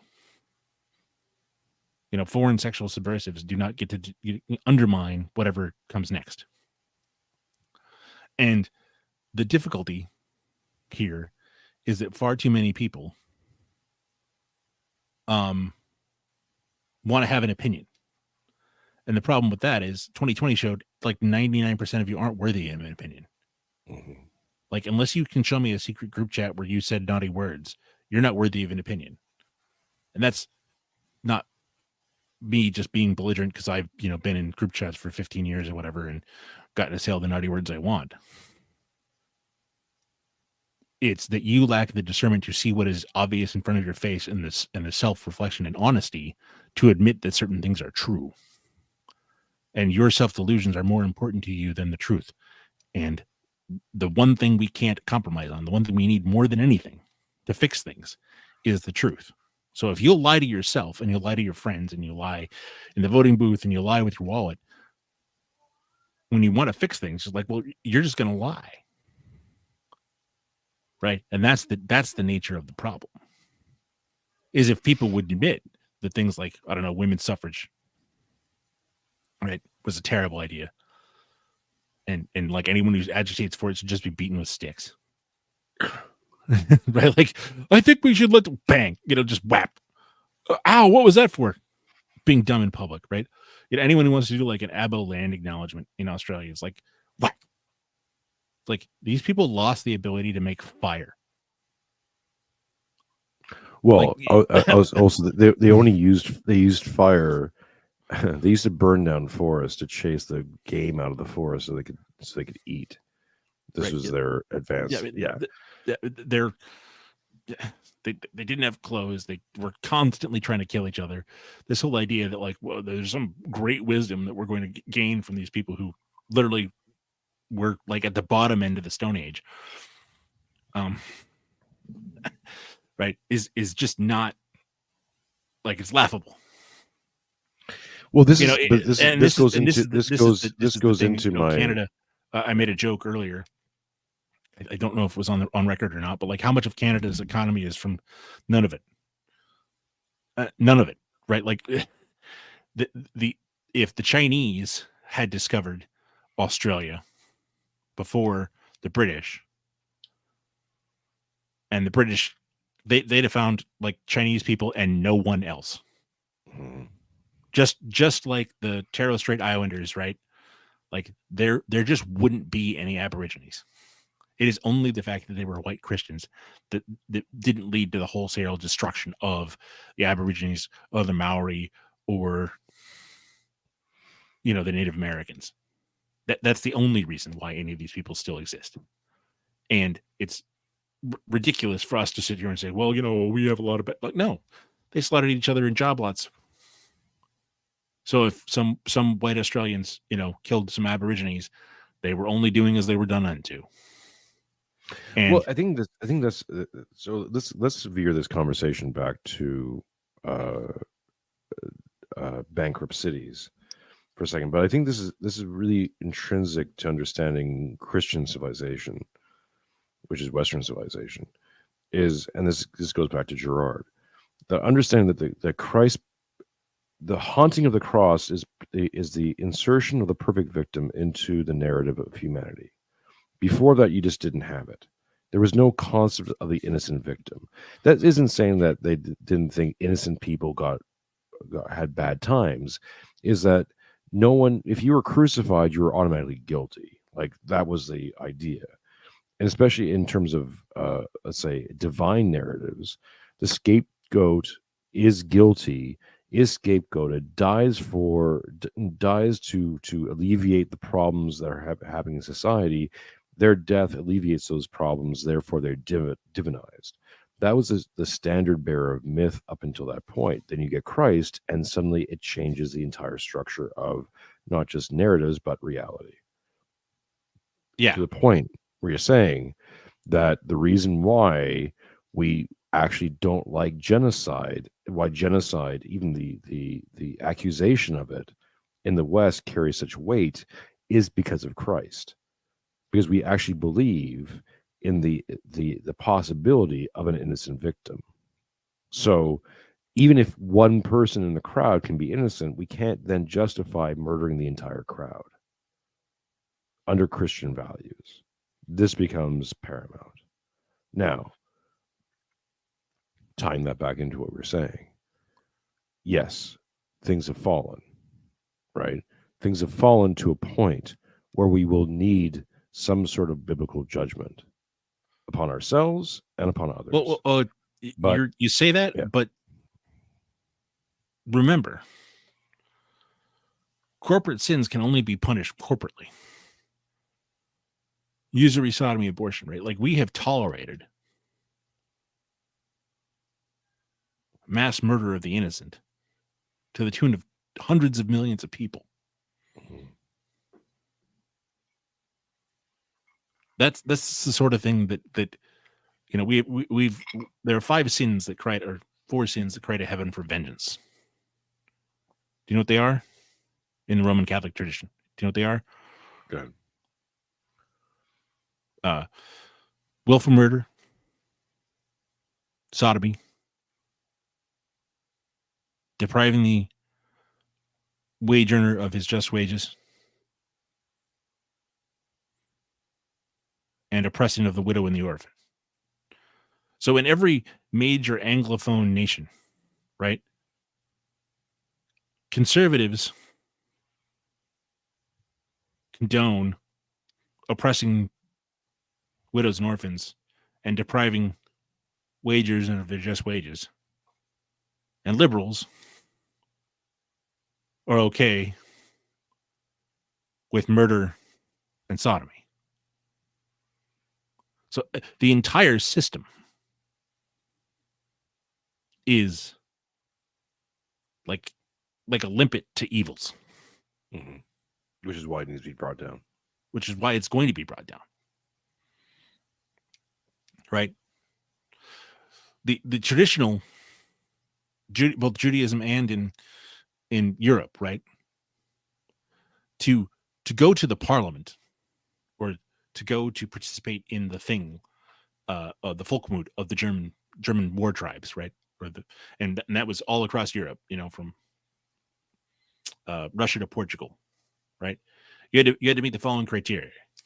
You had to be an armed man of a certain age. You had to have your own land and your own wife and your own children. Because then what do you know if you don't have your own land and your own wife and your own children? How can you pass laws about marriage and family if you don't have marriage? If you're not married, you don't have a family. Yeah, literally skin the game. Yeah, literally just skin in the game, and that was the standard, even in Iceland, all across, right? And I'm not saying that I'm a big democracy respecter. Of course, I'm not. I haven't been. No, Almost. but the thing is, it's like if you want this thing, this is how this thing could theoretically, technically, maybe possibly work. Right. You have a lot of the conversations I have is like, I'm not trying to say to you what you should do or how you should do it. It's simply just you have to first acknowledge that this thing's broken, that your presuppositions and your assumptions about what this thing is and how this thing works is wrong. Exactly. And if you do not start from that position, you're fucked. Right. And you're going to fuck Enlightenment other was people. wrong. That's right. I got the, when I came to the conclusion sometime around 2005 or 2006 that the Enlightenment was wrong. That John but Locke also was necessary. wrong. But here's the bitter white pill on this one. It's also necessary. This is also part of God's plan to sometimes show us to reveal our doubt and to give us a counterbalance by going, all right, you want to see what it is, what it's like, kids? All right. It's the same way you raise children. I'm sure you know this too. Like sometimes you let your kid fall. You judge the fall. Dads do. Right? Yeah, dads do. You judge the fall and go, yeah, they'll be all right. Let them fall, let them hurt. Yeah, it sucks, right? You're crying now. Yeah, good. Yeah, what'd you just learn, right? Yeah. You sometimes you need that. Do not jump on wet surfaces that are 5 feet up in the air. Yeah. Hey, Dad, look at me. I'm jumping from. Yeah, right. Knock that off. Get down from there. Yeah, sometimes a broken arm is going to be much more effective than anything else because. And it's not that I'm saying that you should, break your kid's arm or be negligent. At the same time, sometimes you're looking around going, look, I told you twice, and now you're just ignoring me and you're going to do your thing. Well, if you're going to do the thing, then do the thing and find out. Fuck around and find out. And, yeah, it sucks, right? Yeah. Then, ow, I broke my arm. Dad, can you take me to the emergency room? Yeah.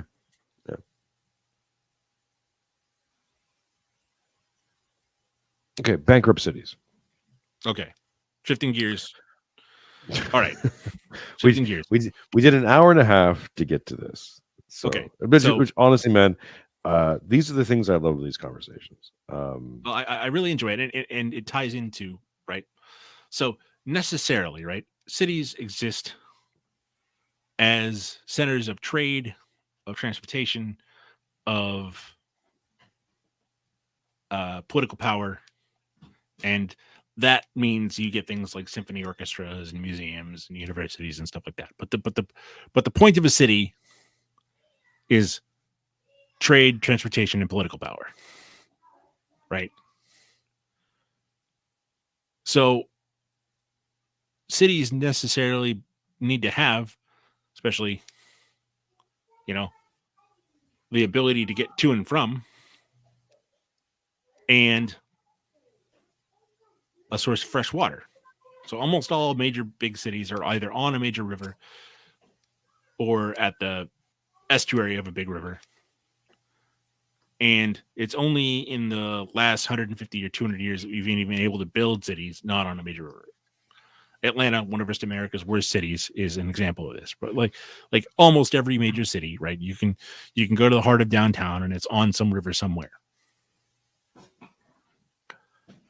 And the ability of people to live in those places, right? If you think of your energy budget of like, okay, I can live in this spot. I get X number of calories per day.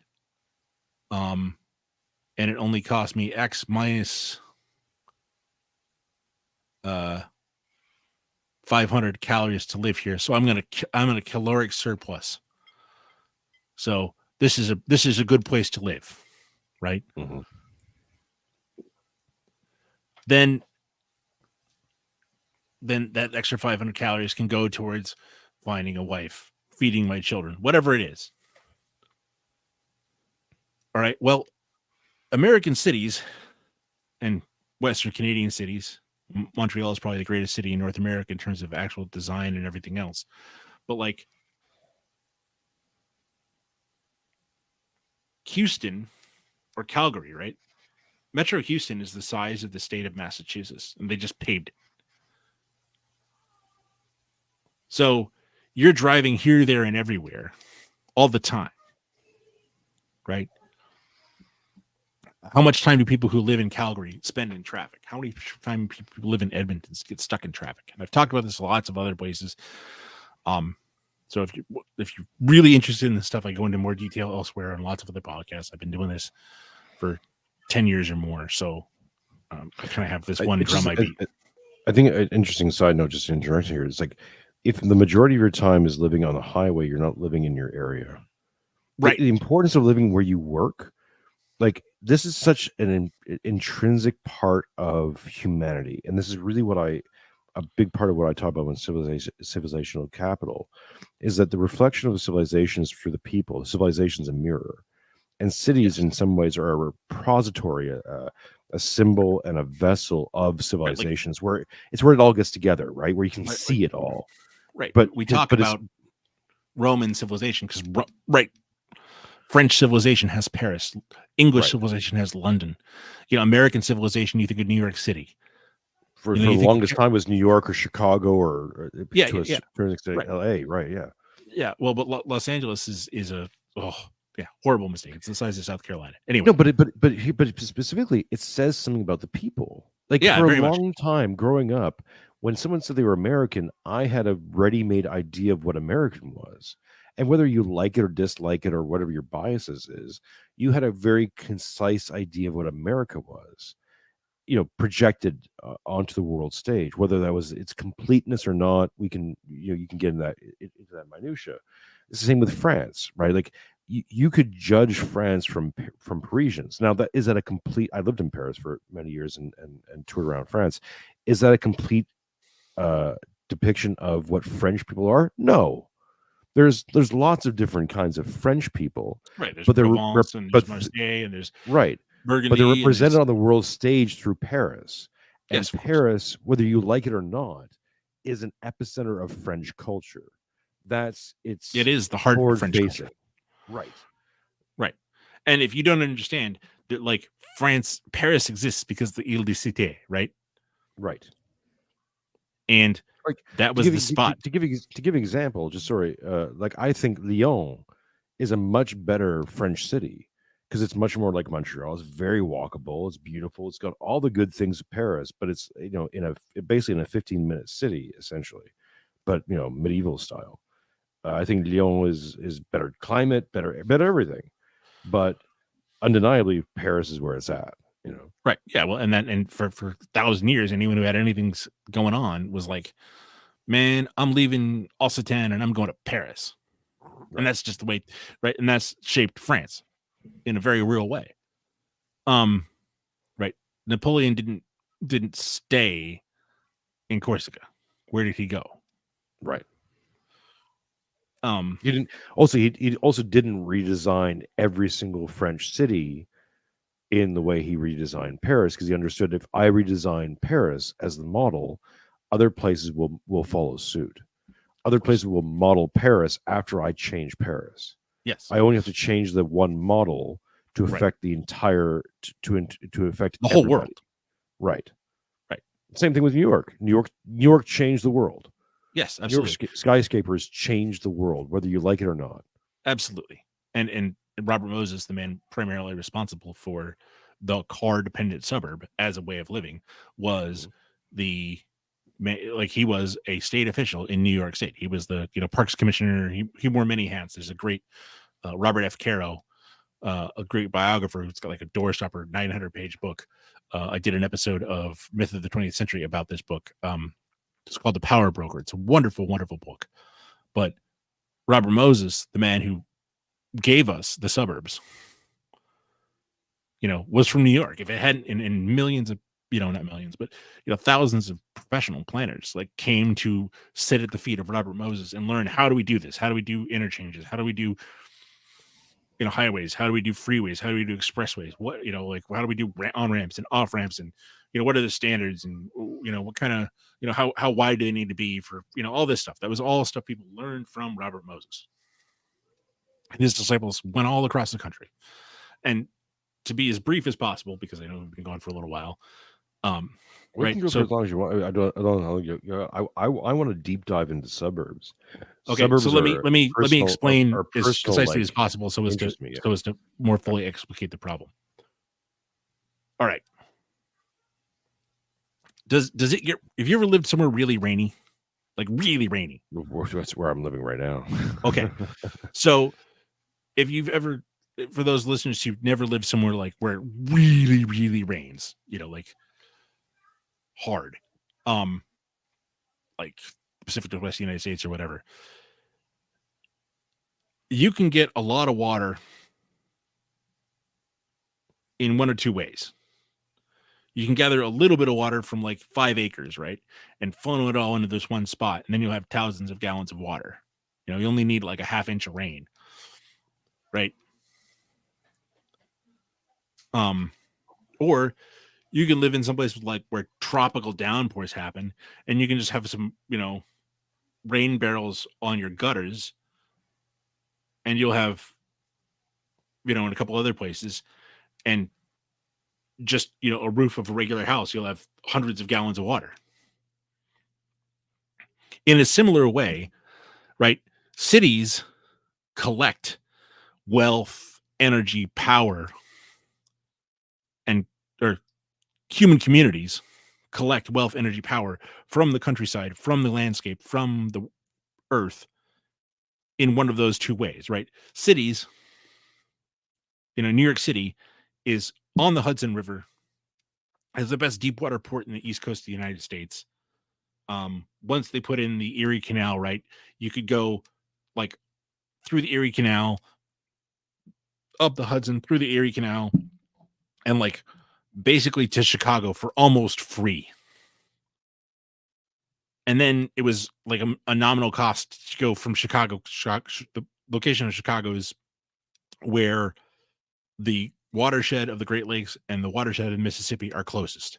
And it's only like a few hundred yards is the difference. Okay. So that's why Chicago's where it's at. So you have this, and then from there, right, you can get on the Mississippi and go either all the way to Pittsburgh or all the way to Great Falls, Montana for effectively free on the water, or very, very, very cheap, and all the way down to New Orleans and all the way up to the Twin Cities in Minneapolis or St. Louis or any number of places. So New York just gathers all these resources and effectively, right, New York has a bunch of big buckets around this place where it rains tons. There's tons of activity going on. There are probably blocks in Manhattan that have the same GDP as several African countries. Right? You know, wherever the New York Stock Exchange is, more money changes hands in that one little block than all of Burkina Faso does in a year. Right? So there's this intense concentration of resources. Or you can have this widespread, you know, it rains half an inch and you just collect all the water from, 20 acres into this one spot, and that allows you to live. And that's how small towns. That's actually honestly a brilliant analogy. Thank you. Because but seriously, because it clears, it goes into like what I'm saying about civilizational capital. If you think of capital being human competency, right?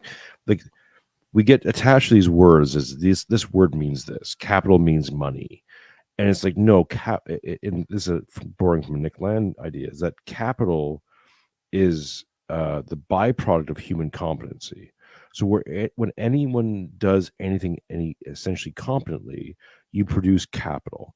I use the example of like a fishing village on the Adriatic or on the Atlantic, does fishing really well, begins to then produce all things fishing really well, from nets to boats and etc. You give that a long enough time frame, you get the Portuguese. So you go from fishing village to the Portuguese, right, in any time span.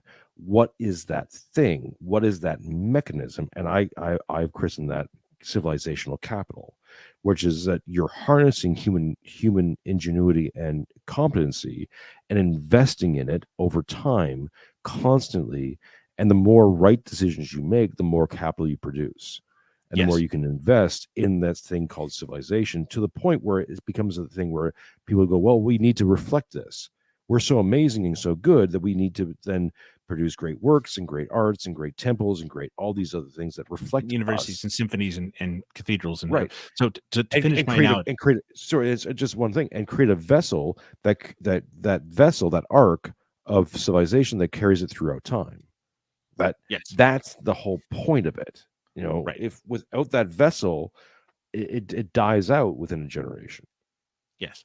So to finish up here, or to finish the analogy and then move on, right?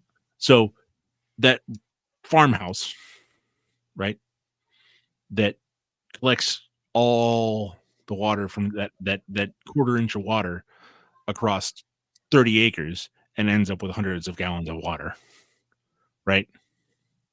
Those work because all the resources of the farm go to the farmhouse, right?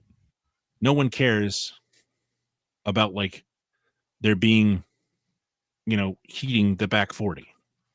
Like you need a little bit of fence to keep the animals out, right? Or keep your animals in. And then the back 40 is just the back 40. It's just grass. It's just this, right? You don't need to have hot Wi-Fi and plumbing and everything else to this spot. But, so in those blocks in Manhattan where you have hundreds of gallons per minute of economic activity, right? Then it's easy to build gigantic skyscrapers that have, plumbing and electrical and Wi-Fi and paving and whatever, because you've just got so much activity there that you can very easily support all that activity. Right. Your surplus goes right in tons of places. Right. Right. So it's intensified. Right. Well, the problem with American suburbs, or with suburbs generally, the car dependent suburb, is that, right, it takes that and it's, too small to farm, too big to mow. And you get this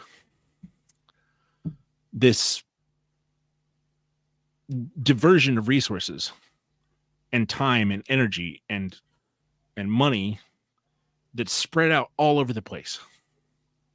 And there's nothing that pays you back. Like in every American city, there's a house or a suburb where the houses are 200 or 300 or $100,000 more than the neighboring houses, because that's where all the rich people went in the 60s after the riots, right? What's amazing to me about New York City, And those homes aren't worth more because they're like on a gold deposit, or there's like coal you can dig out. They're there because they're there. And so the parallels between, let's say, Montreal and New York are very easy. They're literally parallel. They're very European. They're port towns. They were set up around the same, roughly the same time, by essentially a lot of the same people. Montreal, in many ways, was a feeder city to New York. Montreal is a bit more inland because of the St. Lawrence River, but it's an island city inside of a river, big major port town, all this stuff, right? Very, very similar. The thing that and I love New York City, or I used to love New York City. I spent more time in New York City than anywhere else in the States, easily visiting. The one thing that amazed me about New York City versus Montreal is how Montreal transit and the ease of traversing that city, whether by car or by bus or train, is simple. Like, yes. It's not saying that we don't have traffic jams and all the rest. Of course, whatever, right? Urban planning is what it is. But the overall simplicity of that city is Montreal versus New York is insane. Yes. And we were talking about a city that, again, like the only thing that differentiates the only big differential is population density, right? But you could easily do that in Montreal. You could build up. Sure. We build out a lot, but you could easily build up. Sure, and you could. Yeah. Well, but to use a couple analogies, right? Like up until recently, Montreal wasn't very diverse. New York's always been kind of diverse, and so, right.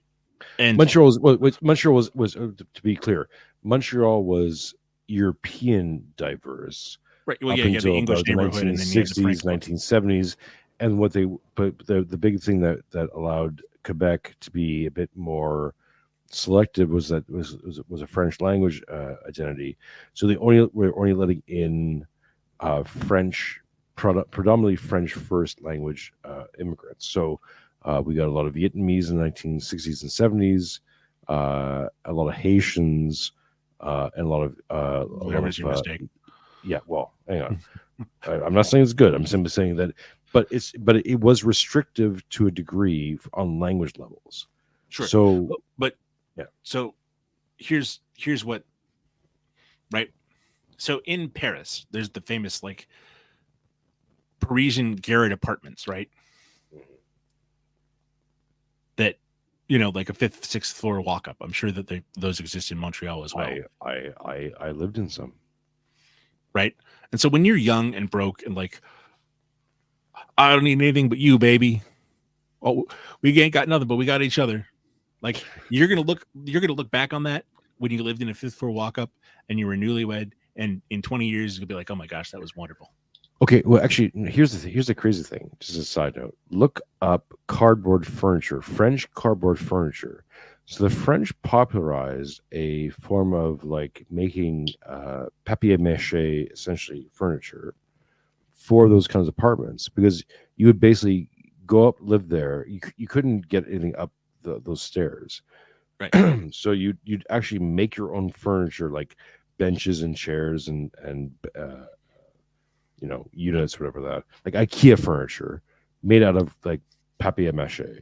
Right, because it was light and it didn't kill you trying to get it up 6 flights of stairs. And you could just make it in your house, and then when it's time to move, you could just like either burn it or dissolve it or throw out a fucking window. It doesn't matter. Right.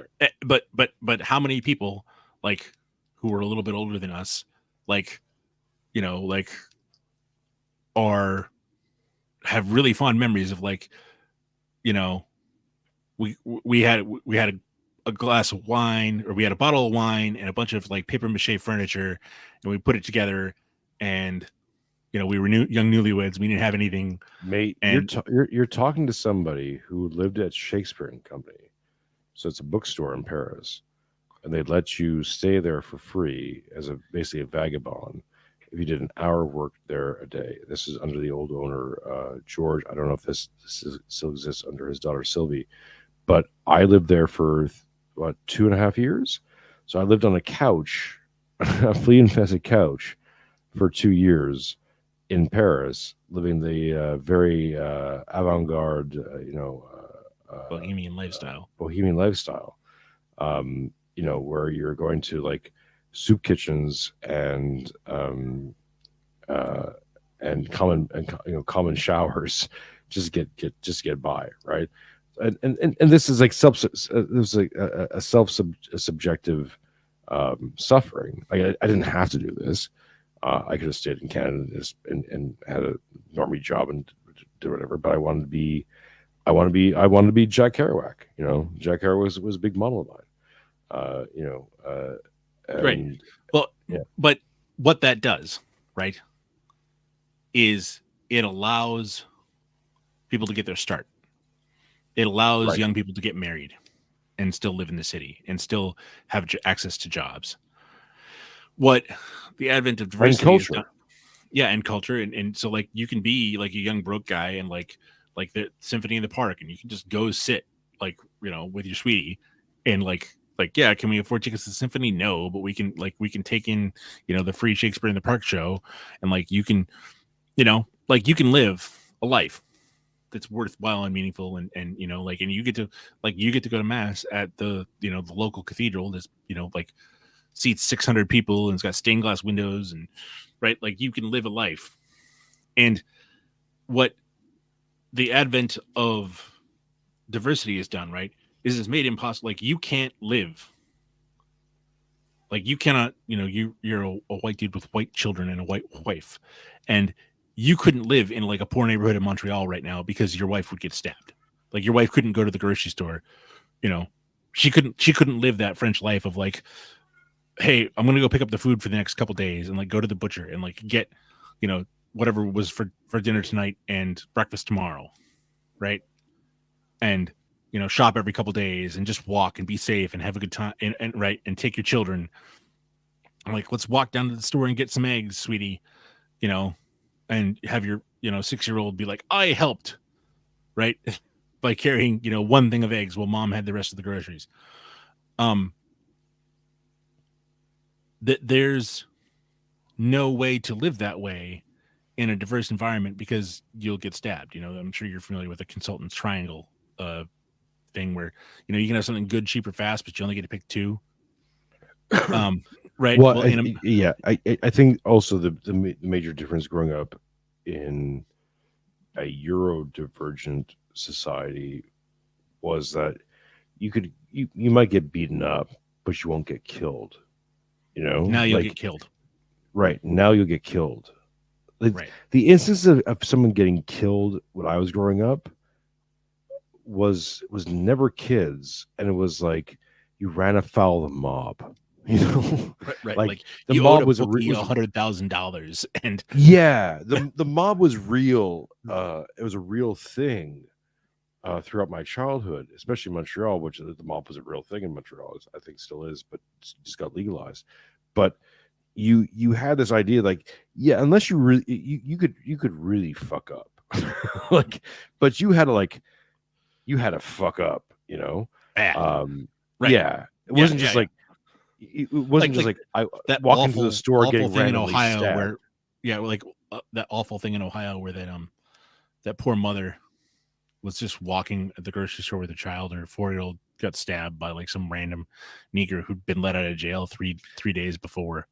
And the judge was yeah, I'd do it again. Like, no, everyone involved with this needs to, meet their maker immediately. And this is part of my prediction that I think you're going to see return to the mob or mafias of some sort, because the response to this, and this is part of the vengeful son thing, where the response to it has to be severe, because you can't live with people and this is why you can't live with Africans. They're so solipsistic that they literally just can't be reasoned with. And and my friend Charles to push stuff. The problem with Jews as well as Africans is they're very feminine, and women love avoiding responsibility for anything, right? What, I didn't do nothing, right? Like that's all the time. Oh, good, not my fault. I don't understand why we've been kicked out of 109 countries, and every single time we was perfectly innocent, and it's just I don't know why people hate us. It's like It's the nose. Who knows? Yeah. Who knows what the nose is? yeah, right. Like really? Yeah. Never My- once. 110 My favorite, times. my favorite cell phone was Eric Weinstein talking about this, saying, "What? We're just good with we're just smart and good with money." I'm like, maybe that's not the only thing that people value. In fact, maybe that's when the Bible says, money is the root of all evil. Love of money is the root of all evil. And- yeah. Maybe, right? Yeah, like love of money is the root of all evil. Anyway, like, so if you have a bunch of people that, and this is again the problem with liberalism, right? Like, you can't just say, like, no, this is like, if you're not, French, you can't live here, right? You couldn't just say this is a French neighborhood. If you don't go to St. Catherine's Church, you're not. Let me push back on this a little bit. Only because I'm an immigrant in Australia, and I don't consider myself Australian, nor do I claim to ever be. I think there's a choice here. If you want to be, let's say, if I want to be Australian, I would have to perform acts even greater than the most common Australian, right? I would have to prove myself beyond all doubt to be Australian, because I have to, like, not just talk Australian and walk Australian and vote Australian, but to adopt the culture more than my own culture. And this is what is my sort of my constant open letter, is that I'm saying that I don't want a vote. I don't want. You can consider me a non-Australian who's just living here, right? Deny me all these rights. I'll pay your taxes and all that stuff because I'm raising my child here, right? For my own personal reasons. But I don't demand anything from that. I think that's a fair, equitable trade. Like, that is reasonable. And your great grandchildren, if they all stay in Australia, will be as Australian as they'll be true Rucobbers because they'll have been raised, right? But again, this is my sacrifice. And the thing that is incumbent on this, and maybe this will circle back on this whole conversation, why these cities are being bankrupt, why the West is being bankrupt, why we're at where we're at, is that we are demanded a sacrifice constantly for the price of civilization. And what we've been doing with the true demonic nature of liberalism is this sidestep from responsibility and self-sacrifice. That it becomes non-serviam. Not my problem, not my situation, not my thing. Even that clip I shared is that you acknowledge the results and the consequences of your decisions, but you're not taking into consideration that, yes, this is because of you. Right, Saint yeah. Seraphim Rose, one of my personal saints. Like he used to be a degenerate. Yeah, he was a he used to be homosexual. He was all the wrong things. Came to the Orthodox Church, converted, went to the monastery, made all the sacrifices, and then said, something, I'll paraphrase, but said that the true calling of the Orthodox Christians is to forgive everybody else except yourself, to bear upon yourself the full responsibility of all sin. You are the problem.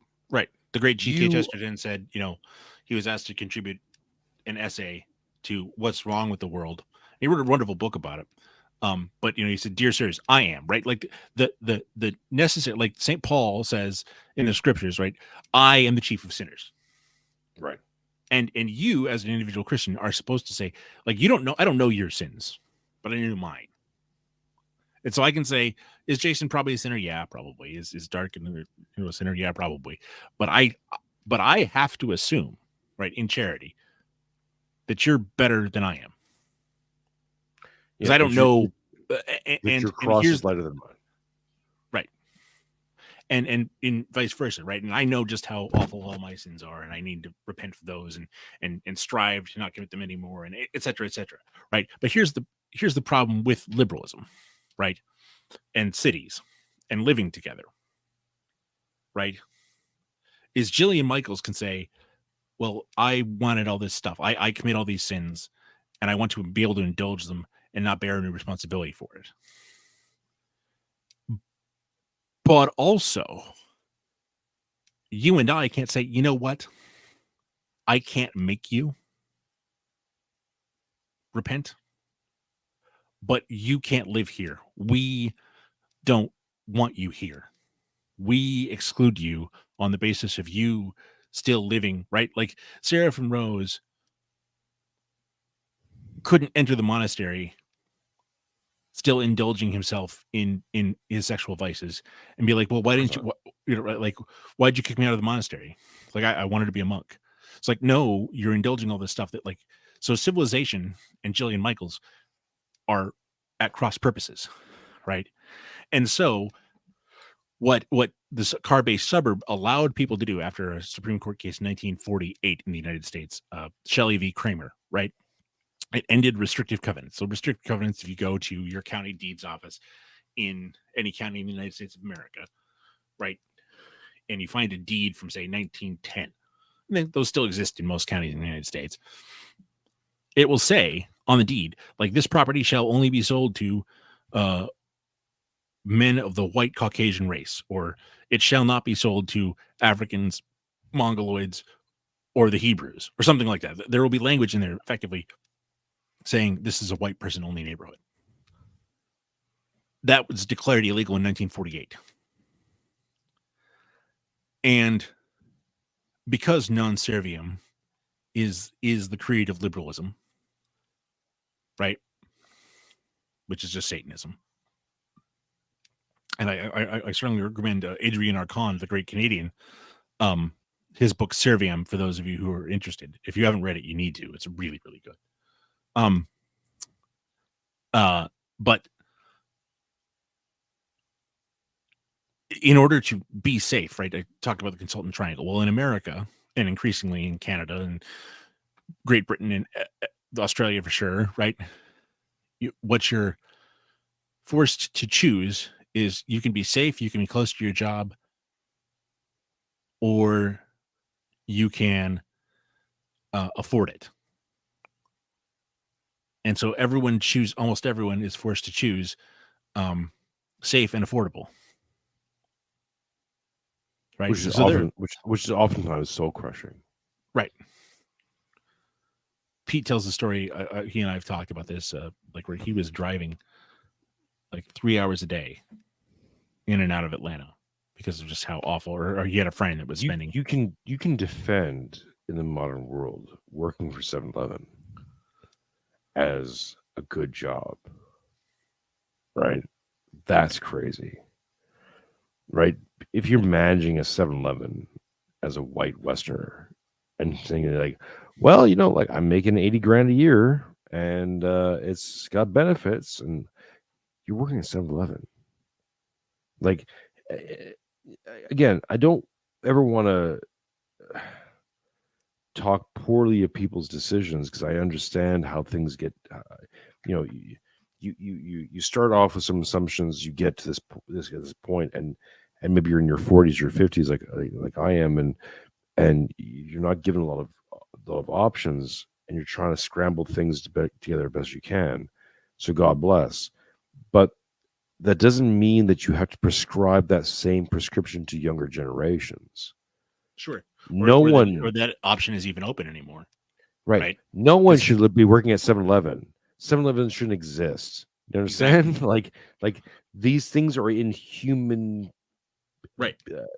Right. And so they're bad. What has happened, right? To get back to that energy analogy, right? Yeah. So all the pipe and all the electrical cables and all the Wi-Fi and all the fiber optic that has, instead of being concentrated at the farmhouse or concentrated in this block in a city or concentrated in this small town that, has a dozen farms around it, and everyone actually, like lives in town, like they did in, used to in Montreal. There'd have be little farming villages, right? Mhm. And all the houses would be like the houses in Montreal or in Quebec, pardon me, right, are all right up on the edge of the road, and then the farm goes back. I have pictures of my family home my grandparents built, where the backyard was basically fields, and then eventually, by the time I was born, was it was a school. So you could see the transformation in like what 30, 40, whatever, how many years from field lands to Right. suburb.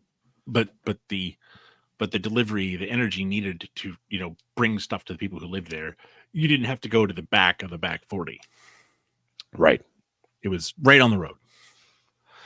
Okay.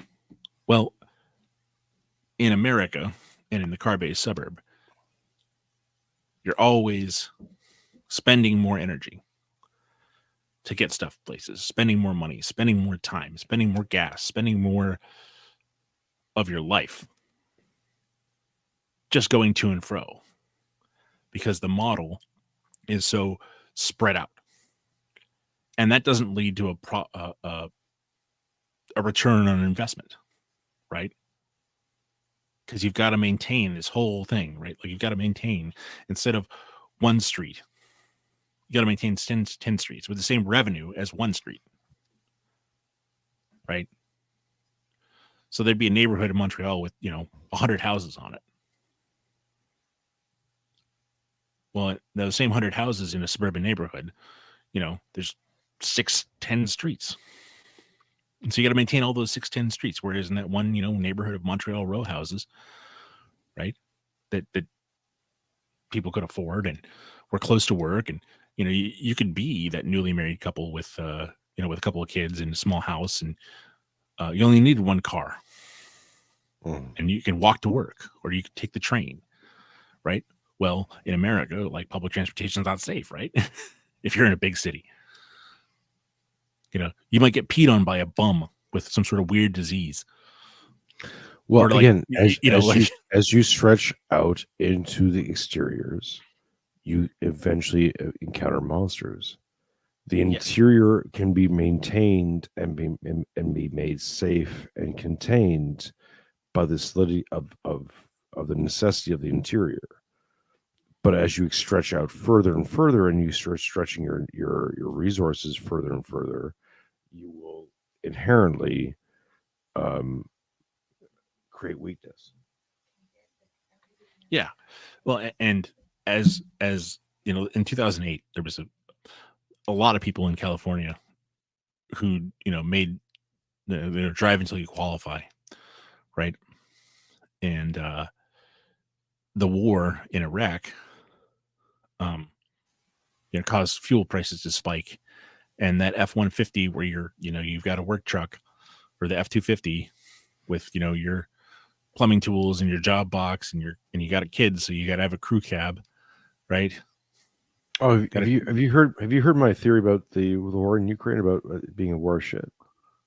Pardon?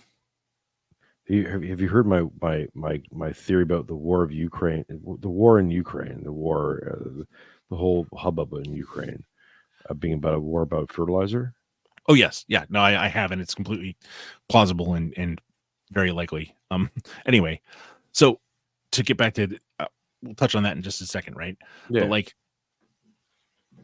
in California, there were all these people living, halfway to Bakersfield, who were working in Los Angeles, right? If you're a plumber making 80 grand a year or 90 grand a year, like, oh, I'm making 90 grand a year, right? Well, you've got a $50,000 truck with, $20,000 of additional tools and, job box and whatever else. And you've got to have a crew cab because your kids need to go to soccer practice on the weekends and whatever. And when gas is $1.50 a gallon, like, you can afford to, like, drive the 2 hours, right?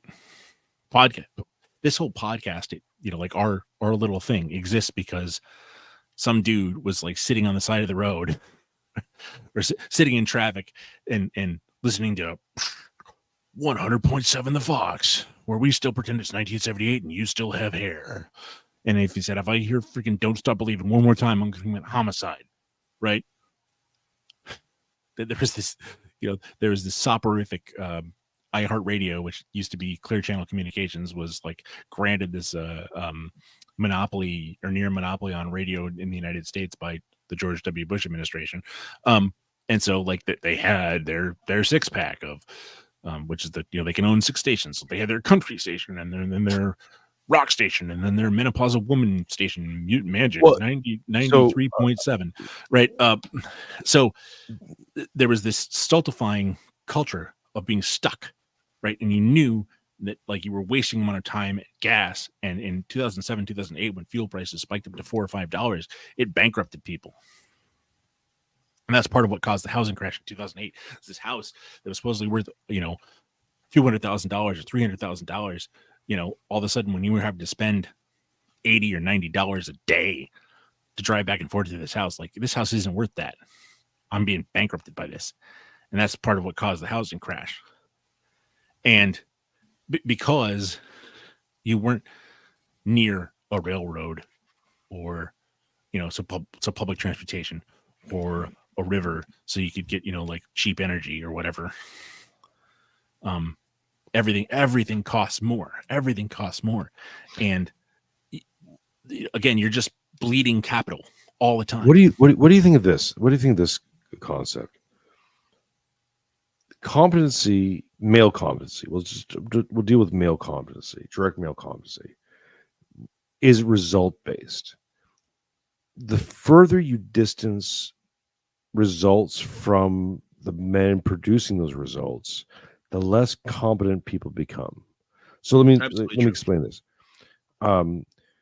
So this goes down to Protestant work ethics and works and all the rest of it, right? So you need to actually see the result of your work to actually be able to benefit from the work itself. There's a go ahead, do your thing. I'm going to look up this Conrad quote, which think of something you're good at. Doesn't matter what, but something semi-masculine that you're good at. You weren't good at it to begin with. And it was that feedback loop of like, I did this, it did not go well. Like I fucked up this dovetail joint. And I my chisel slipped, and now it's like a square, and I have to just start over, right? I have to like completely cut this, right? Like this is not a dovetail, it's a hole in the board. Right? You have to be able to, you need that feedback loop to get good at anything. And you have to directly experience it. Here's a quote from Joseph Conrad. This is from Hard Darkness. I don't like work, no man does, but I like what is in the work, the chance to find yourself, your own reality, for yourself, not for others, what no other man can ever know. They can only see the mere show. They can never tell you what it really means. And that's really as a part of labor. When God tells us we are to labor, we are men of works in a sense. We must labor the land. Part of laboring is suffering. Part of it is even the sacrifice of time. I've said this about civilization and capital, is that technology itself is actually a time device. All technology rests on producing time. Yes. You produce this time, so you're not having to go down to the river to wash the clothes. You do it in these, in the dishwasher, the clothes washer, in the dishwasher. All these things save you this amount of time, and that time is essentially time and labor are intertwined in our minds. And energy. You're right, exactly. Energy, capital, time. So I've said that human capital really comes down to attention and attention and I forget the next one. It doesn't really matter. It's actually producing that, using that time that technology gives you in productive time, in productive ways. Right. That's to actually use human that capital. extra time to not just survive, but to improve your situation, and to Right. so to use that analogy of like, this spot gives me an extra 500 calories a day. To use that extra 500 calories to think of a thing that gives you an extra 300 calories on top of that. And so now you're at 800 calories surplus. You're like, oh, well, Well, and maybe we're this collectively at, like my wife is at like a 300 calories surplus and I'm at an 800 calories surplus. So we can afford some kids, right? We can feed that. this is the big thing that that Kryptos and I touched on last episode, is that Excellent episode, by the way. That was really, really great. appreciate it. One of the things that really strikes home with me is how irrational these things need to be. Civilization is irrational. It's romantic. It's masculine. The standard of masculinity is romantic. If we Yes. accept that as a truth, Right. then all things produced through masculinity, it doesn't mean that there isn't a pragmatic rationale that gets applied, but it's only internal. This is why I'm saying that when I first harkened on this civilizational capital thing, I made a distinction between civ frame and let's say tribal frame, right, or primal frame. And normally people will then say, well, you're saying that primal frame is lesser than. No, I'm saying that both of these things have primacy in their own places, but Well, like look at, but you shouldn't intermix these two. The primal frame is actually the most rational thing you can do. You don't build a bridge that lasts for 500 years and keep investing resources to make it work, even long after it no longer serves a purpose. You only use it for the time it needs a purpose for, and then dissolve it when it doesn't. That's rational. yes, But to it's keep not putting resources into civilizational. this bridge that's 3,000 years old, like the Right, Roman but it's not bridge. civilizational, because we all understand that civilizational means maintaining that Roman bridge that's 3,000 fucking years old. Right. So And we don't to even use an use it. example that's au courant, right? We have that girl on TikTok who was in the aprons and like, niggas is broke right now. Well, like everyone understands. Like this is why boomers just don't understand the existential dread that everyone below say 50 understands, of like the wheels are coming off. And why Zoomers are so fucked up is like the youngest of them was born in or oldest of them was like born in 96. They were 5 when 9/11 happened. Right. Can you imagine living in a world that's been at war since you were in kindergarten? And like if you're at all paying attention. Well, I can because I was born during the Cold War. Right. No, like you and I understand that, but like, and Yeah. if you took the Cold War seriously, as I did, right, like it was scary shit. But right, like you and I got that brief window of reprieve in the 90s where like happy days are here again, and Francis Fukuyama's been vindicated, and democracy in the last man, and like and obviously there was but like we had this prosperity and celebratory mood. Like I've said this, there's a clip going on my channel saying that what people don't understand, if you weren't a young man coming of age in the mid 90s, and I understand a lot of this is perception and was propaganda and all the rest of it, fine, but there was an actual real sense of joyous euphemism that I don't think we've had since maybe the end of World War II, where things. There's a great quote from a Canadian playwright from a play called Never Swim Alone, and it was tomorrow's an endless possibility, and an endless possibilities is the second best thing to wake up next to, because that was the euphemism of, let's say, the late 80s, early 90s, certainly the mid 90s, with the fall of communism was massive. I was 12 years old when the Berlin Wall fell. And I realized that this is big. This is it was like huge. Oh, it was the end of. Yeah, I can remember like being like 13 or 14 when the coup, right? Like right? This big scary monster, right? The Soviet Union, right? Like, and there's Yeltsin on the tank, like they're free now.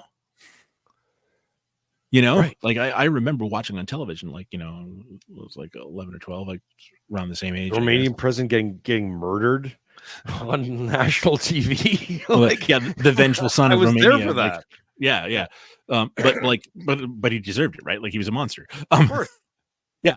So the thing is, right? Like we had this reprieve where like the world was at peace, and of course, you and I both know now, right? Like there was the Balkan thing, and of course all the wars We were in at the Middle peace East. for exactly Like, 2 years. For right. like 2 years, there was actual like Yeah, but there was no existential a like, oh sense my of world. gosh, like No, yeah. like you know the Gulf War is over in what, like a month and a Apartheid half. ended. Yeah, Apartheid ended. yeah. So we are the world. All that stuff came through. And you can give Fukuyama a pass on this. No, where you if can't because he was a fool. But but hang on. But just to steel man him for a second. Yes, I agree with you. But I'm saying the one pass I'll give him is around 93 to 95, when there was an actual sense of like, oh fuck, liberalism won. Like everything that Reagan was justified. Everything was justified in a clear moment of time, and then it fell to shit. yeah, exactly. Like, so if you're like a Zoomer today and you were born in 1996, right? You know, the housing bubble never really went away. You know, when you were 10, like the bottom fell out of the economy. When you were 12 years old, the bottom fell out of the economy. Instead of when we were 12, right? The world opens up. When you're 12, you know, in 1986, like when you're in kindergarten, like you're all of a sudden told that like there's these people across the world, there's a billion of them, they want us all to die, and they'll like throw planes into buildings, and they throw queers off roofs, and like you're in this existential civilizational struggle with Islam, right? That you know, either we win or they win, but we're gonna have to wipe them out, or they'll wipe us out, or whatever. And then, you know, when you're 12 or 13, you know, the bottom falls out of the economy and never really recovers, right? They've just covered it over with fiat money, just this endless, just hose of fake money. and fake houses. Yeah, and fake houses, and right. So like now the average house is $500,000. You've got $110,000 in college student loan debt, and you can't and you can't afford anything. And right, and of course things have gotten more diverse, right? Because of course the rational response to Omar Khadr isn't like banning Muslims from Canada. It's like, hey, we need, you know, 1 million people from Pakistan to come to Canada. But we need 1 million people from Pakistan to maintain a mansion lifestyle that we were never meant to live in. Like I credit my upbringing. You know, I was raised by a large part by my grandparents, and my grandparents, my family home was a lower. Oh, well, we were living on the upper duplex of a family home that was built by my grandparents and their family. And traditionally, my great grandparents lived on the lower floor. Then I went over to the second son, but it was, you know, owned and operated by my grandfather, and that was the home, right? In a collection of homes that were all the same. That you had multi-generational houses, mostly duplexes or triplexes, where you had multi-generation of family all living, and they would buy other property or build other property close to the existing family. So even if it wasn't your direct brothers and sisters, it was your cousins and stuff like that. You're raised in a family of this. Again, this is why I moved my family. I moved us out to my wife's family, who has all these cousins and this family resource, saying, look, if I die tomorrow, my daughter is going to be all right. Like whether I agree with her politics or not, doesn't matter. Is that they're family. I'm depending on them. Well, like, okay, so this family, this familiar construct. Sadly, it's no longer online, but I did a podcast many years ago, a couple of years ago, with a couple of guys from the Southern AF podcast. One who's a gentleman from the American South, and another who's a Boer, right? And in the world of primal world, which is where we're at, right? So everyone who's I'm an early millennial, you're an early millennial, or a zennial, whatever. Gen Xer. Okay, I'm a zennial. I guess I'm just enough younger than you, like born in '80. So, right, Well, I'll say this. So I was born in '77, but the reason why I'll use Gen X cred is because of my particulars of being raised. So I was raised by my grandfather was a great generationalist. My grandmother was technically a silent generationist. I was raised around their three daughters. My mom being a very early boomer, like we're talking like 45. So I only use these terms as reference points, but by the time I came along, and the particulars of Quebec at that time, you really had this. I could reference back to earlier generations much more easier than I think people who came along, even my wife, who's only 7 years younger than me. They don't have that same reference points. No, they don't. They have similar ones, but they don't have the same ones. Okay, but you don't have I don't you're a little older than 50, but if you're under than 50, you have that brief memory of like the 90s, the interstitial period, the interglacial period is the Jared Taylor talked about it, where you can actually be honest about some things. The bell curve gets published, and a few other things happen in 1994 where there's this possibility of actually dealing with things. And I'll say this. Sorry to interrupt her just 1 second, but I'll say this. I remember, so when we were talking about racism back when I was a kid, I can remember people who would literally go out and beat up ethnic minorities, right? Yes.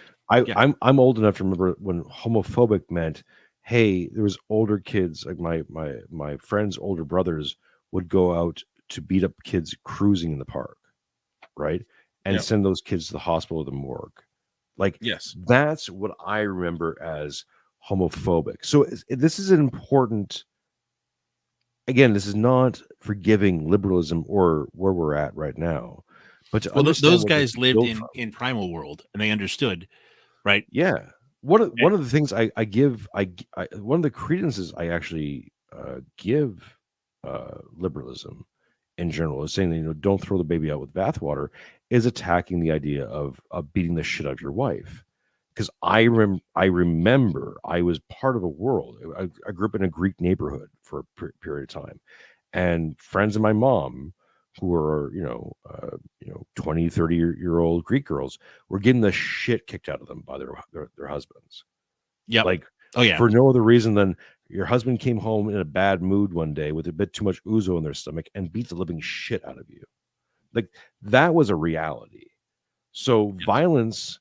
And I urge anyone who might want to discredit this, go back and read Bukowski. Bukowski, I think, is one of the best versions of this, talking about that post 40s, so almost silent generation period, where violence was a commonplace in the streets, and people used to beat the living shit out of each other. And that was even up into the 80s in Montreal. Violence was a language. So if you don't speak that language, and I understand the desire to get away from it because it's fucking threatening.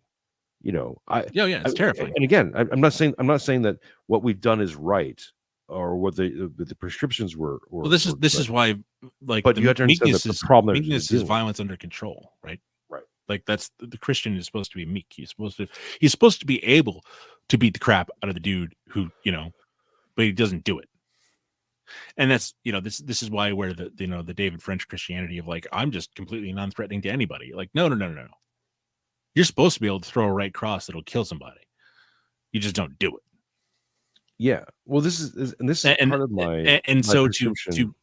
to get to where we were for just a second, right? Yeah. If you grow up like boomers, they still live in a functional society, right? The only time they interact with somebody younger than them is like if they're grandkids, like they might have like some idea their grandkid might be on drugs or whatever, and they might see how messed up things are for their grandkids. But all their peers live in a functioning society because they can afford to pay for things. But and I really like your framing of civilization versus primal world, right? If you've never lived, right, like you live in primal world, and doom scrolling is a thing, right? That's just fucking with your dopamine to make you constantly live in primal world, right? Instead of symphonies, you're like, you know, really bizarre, frankly discordant, evil music, right? Like, you know, rap music is the music of primal. It's primal. It's the, you know, fucking and violence. I'm sorry to I don't know. No, but like but that's what that's about. It's primal world music.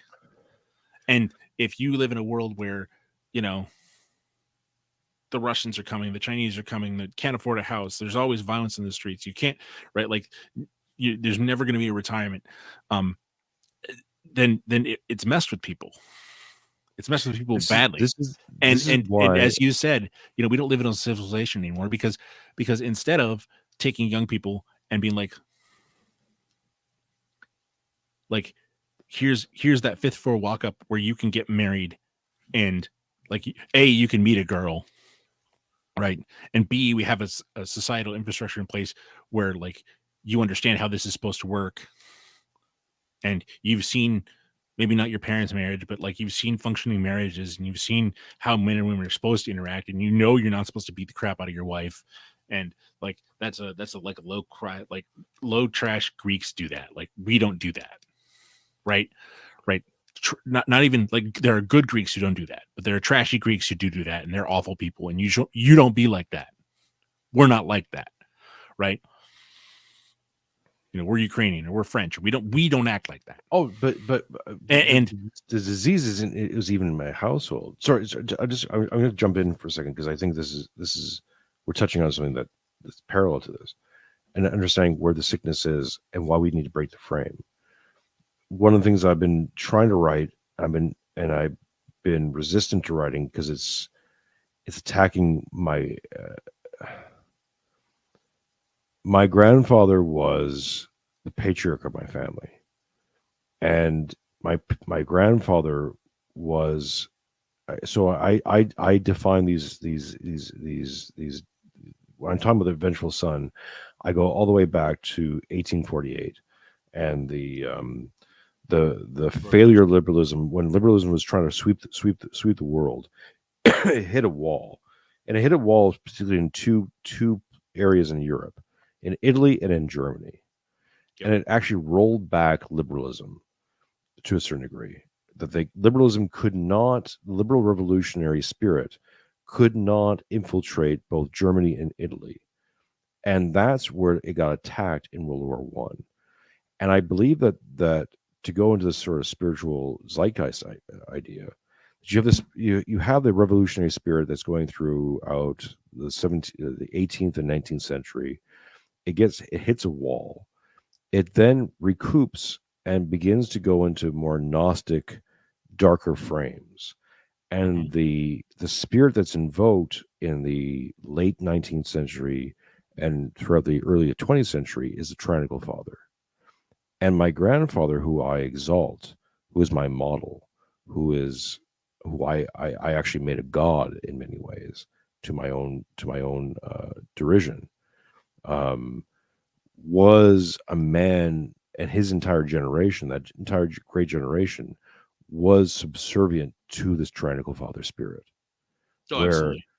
Where my grandfather, I was raised with stories from my mother, who again exalted my grandfather, right? Preserved him as a pristine spirit. But this is a man who beat my mother with a strap until he broke her coccyx, right? So as a child, this is a tyrannical father.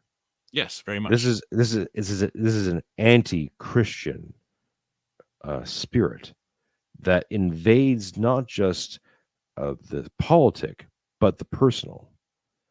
And from this tyrannical father spirit, that won World War II, that invaded the West, that enabled liberalism to its modern fruition. Then we get the devouring mother as a response in the 1960s, which is we must protect ourselves from this spirit of the tyrannical father, but we must protect them by basically by destroying our children. We love our children so much we will kill them before they're exposed to this toxic masculinity. And in many responses, this is still so 60 years on, we're dealing with the remnants of a what strikes me is that all these things are rational to a degree. So yes, the devouring mother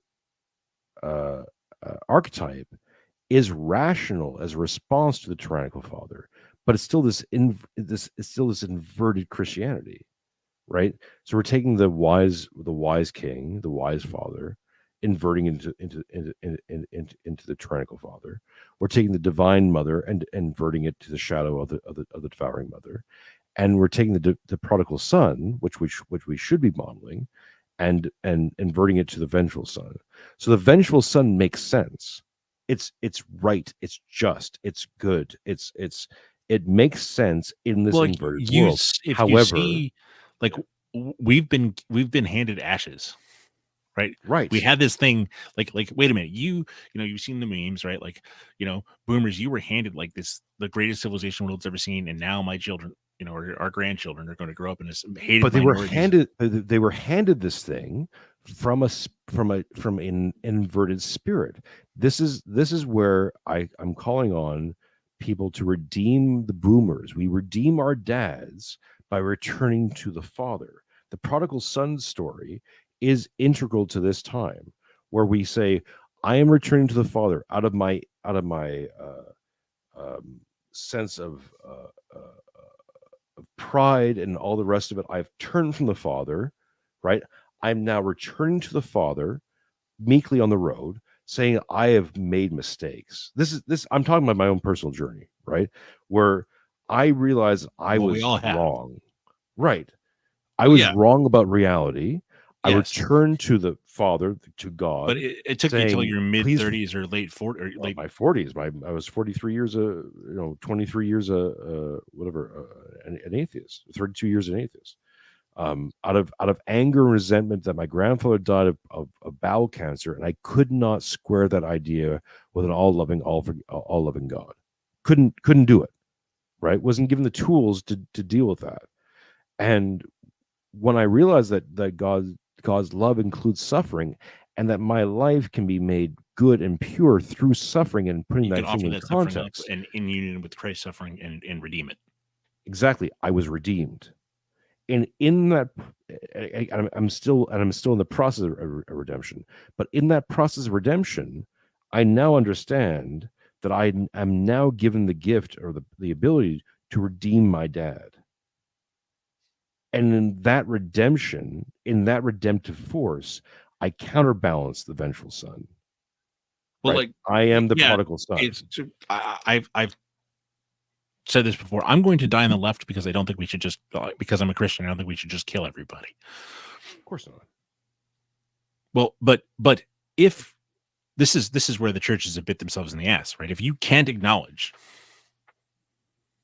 right, how many people have left the church because the church just continues to supposedly believe stupid stuff, like all races are equal, and like how many angry young men are there out there who've left the church because the church wants me to believe that Negroes aren't dumb, violent animals, or that women aren't, Look, I think the bottom line is this: is we're seeing this in Russia with the Russian Orthodox Church. People are going, how can the Russian Orthodox Church condone the murder of the war against Ukrainians and this kind of thing? This is the paradox that we must understand. We are sometimes called to violence. Sometimes violence is necessary. It is a solution because we are fallen. We are fallen people in a fallen world. Right. Yep. We have no other we have no other tools but this. However, we are not supposed to exalt it. And this is what I'm telling people, right? This is the danger of the vengeful son. It's not the action itself. I was my birth saint is Saint Elijah, right? July 20th. So I'm a bit of a zealot. I pull on that zealotry quite often. I come with a fiery sword. I'm depicting the fire from heaven, right? To suspend the extension to heaven temporarily in order to deal with great wrongs. These things are not anti-Christian. However, we're not supposed to rejoice in it. This is the calling, right? This is the way you get off the royal path, is going the way this is you get good. people to not celebrate. It's not that it's though. good or bad. It's that it's necessary. Do what is necessary. The way you get turn people to not celebrate, though, is you admit it's real, right? And this is the problem. This is the problem with the church right now. This is the problem with the state. This is the problem across the board. The reason people are going to celebrate is they are going to say, and I've seen it happen, and you've seen it happen too. Okay,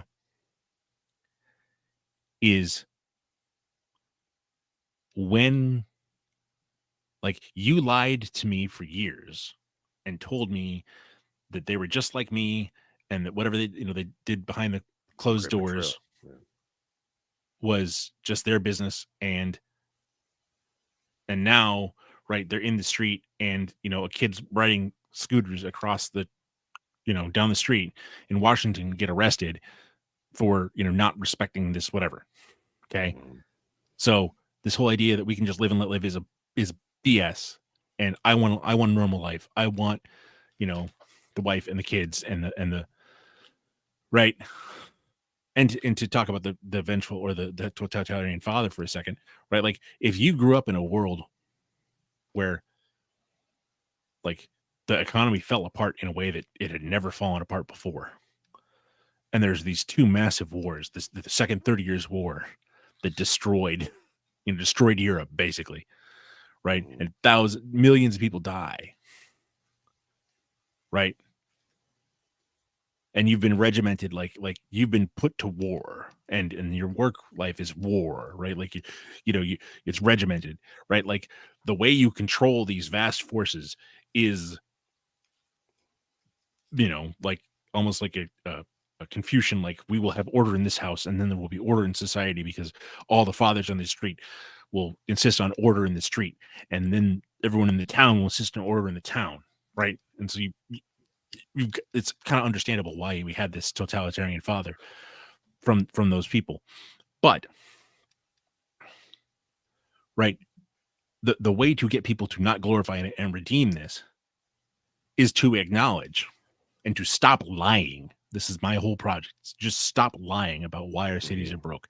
You can't have a place where there's no return on investment, where there's no civilizational capital. It just every day costs you capital, right? Why are people worried? Because every day they're spending $4 on gas, and food is up 30%, and they can barely afford their house. And then they know they're bleeding capital every day, all the time, right? And their kid can't go to school, right? And the kid in the neighborhood school isn't safe, so they got to spring for private school. So they have 1.5 kids, and they're just constantly bleeding all the time. And the credit card bills pile up, and you're one bad accident away from being done.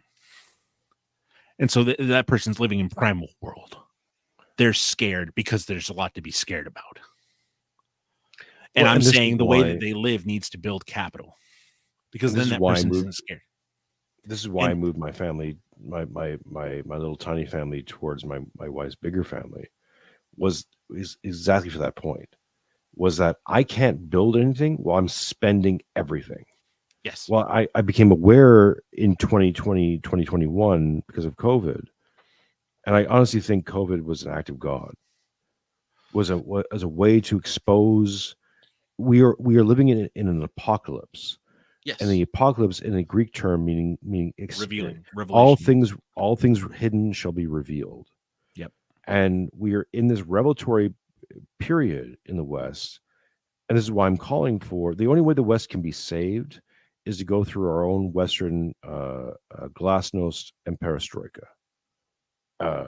You Well, know, if and Trump, if Trump, at the end of it, if Trump becomes our Gorbachev, that's a good thing, because the West needs to finally, the entire West needs to finally go look at itself and go, okay, we've made drastic mistakes. yes, and they go back, And and these things aren't true, right? Like the little preview of the next Thought Crime Syndicate, right? Like the Libertarian Party of the United States, it's over. nominated It's finished. nominated a homosexual to be their 2024 candidate. It's over. Yeah. Right? Right? You can't do that. Like, if you care about freedom, certain people can't be free. And we'll talk about that. But like, so the way to get people to not glorify certain things and not just be like, Edge Post and TND and all that other sort of stuff that people talk about, right? And justifiably so, right? Instead of, the black community going, why are we caring about this? George Floyd was a terrible person. We should feel sorry for his family, but he was a terrible person. And this wouldn't happen if he wasn't a bad person. Why is there no introspection in that community ever? The word nigger should not be so mystified as it shouldn't be one of the sick, like more people are offended by that word. Like so what do you worship, right? So I worship our Lord Jesus Christ, and I try, I fail very often, but I try to not violate the commandment and swear, right? Not blaspheme. But for the vast majority of people, they will take our Lord's name in vain at the drop of a hat, but they will never say, we're on YouTube, so I don't want to get you banned, but they won't say the end. Just say it. Oh, yeah, well, they won't say nigger, they won't say faggot, they won't say kike, they won't say dyke, they won't say cunt, they won't say all these other words. That those are their sacred words. Those are what they worship. Those are the Those are the commandments. If I get banned from YouTube or some of that for saying words that carry that have no actual weight other than what we've been given. These people tell us these things are bad. Right. So, I'll give you an example. I've never called a black person or a Hispanic person or anyone else an ethnic slur, right? Because I think I honestly think it's beneath me. And this is going back to my liberal days and in my new phase, my Orthodox phase. I'll never say that to a person, but using the word itself, the word has no value or meaning. It's only value and meaning is the value and meaning people attach to it. So even let's say faggot. Well, unless you are one, it doesn't matter, right? Like right. You can call me that all you want. It doesn't hurt my feelings, right? Because I'm not one. Well, right? So like, stop acting like I'm really sad. Jason, quit being a faggot, and like pull on your big boy pants. Like, yeah, it might be useful. And so, right, you're right. You were robbed. You only discovered what life was really about. I wasn't robbed. I was deceived. Well, no. I bought into this deception because it was useful to me, and it allowed me. Here's the responsibility I take on it. Sorry, I'll stop. I'll try to stop cutting you off. But God bless me. That's what I do. My responsibility of this, and this is what I've taken on, is that I was deceived. Yes, true, but I liked the deception. I used to do a lot of cocaine, right? I used to love cocaine. Cocaine was my drug. It was great. It's a good drug when you're talking about drugs. But the thing is, and I could tell you that I never wanted to be addicted, but I got addicted, and I knew I was addicted, but I still enjoyed it, until I forcibly took myself off that. Liberalism is cocaine. Yes. Is that Oh, yeah. You, Yeah. you think you're in control of it. But It's you're not. fine until it isn't. Right. And Until and you then wake when up it at 2 in the isn't, morning with like, or until you wake up at 10 the next morning with like yeah. what the hell happened? And Right. your whole Yeah. life is in free fall. Yes. You know? Yes. So okay, as a guy who's a little bit younger than you, but not much, who saw earlier, and as a result of that, like I've been married 20 years. Yes, you're better than. I'm But saying that's okay. but I saw earlier. Okay. And I bring this up not to rub it in your face or anything. Rub. No, I mean like The lies you were told. The lies you were told. You're dealing with So- someone. You're dealing with Right. someone who literally had God tell him in a very clear voice to bear witness at a moment of when I was intensely like calling out to God or whoever at the time. I wasn't fully bought in, but I was calling out and going, "What do I do? How I'm faced with this newborn child in the middle of Montreal lockdowns with George Floyd protests and all this stuff going on." And I called out to God, "What do I do?" And I had a very clear voice answer me, "Bear witness." And at that moment, I became a Orthodox Christian. In that moment, right? After Yes. 32 years of being an atheist. Let me just finish this. And a week later, I was hit with this wall of shame that confirmed what I believed to be true was this was a voice of God. And I've talked to Brother Turbo about it and a few other church fathers about it, and they've all confirmed this. So you're dealing with someone, right? You're talking to someone right now who at one point in just 4 years ago realized that my entire conceptual reality was wrong. Yes. So trust me, man, there is nothing you can say that will hurt me. Well, okay. Because But I've been through. But you've been humble enough that to admit that you were transformation. wrong, and you've gone Yeah. and you've done the thing where you said I was wrong and I apologize. Now we're dealing with lots of people who you just can't tell, right? People won't be mad at you that they were wrong. They're mad at you that they're right. How many people have, like you don't they don't talk to you anymore because you're right about COVID? Oh, yeah. Right. I don't go into certain conversations with people. I avoid certain Like how many certain friends social did you lose conversations. over? Like people will forgive you for being wrong. They will not forgive you for being right. Right. And that's where we're at right now. Where right. So if you're dealing with people, groups of people, oh God, 109 times it's never my fault. I mean, yeah, I know we're killing a bunch of kids and bombing old churches and destroying the indigenous Christian people of Palestine, but we had to do it, right? Okay. Yeah, we control the pornography industry and we control the media and we control the banks and we destroy, like we run the entire United States of America and we constantly lie about everything, but that's not our fault. Right. You're dealing with people like, yeah, we commit 45%. We only, realistically 6% of the population is black males and they commit 90% of the crime in most areas of America's big cities. And they're constantly robbing people and beating people up and raping people. But they didn't do nothing. That's a great impersonation, bro. Well, you live in America, you learn, right? But like, if you, my baby did do nothing. I mean, he was a crackhead who rapes people, just robs people. I'm just going to respond to the chat here for a second. Ryan Young said he said he liked cocaine. No, I loved cocaine. I loved cocaine. I was a big defender of cocaine. I was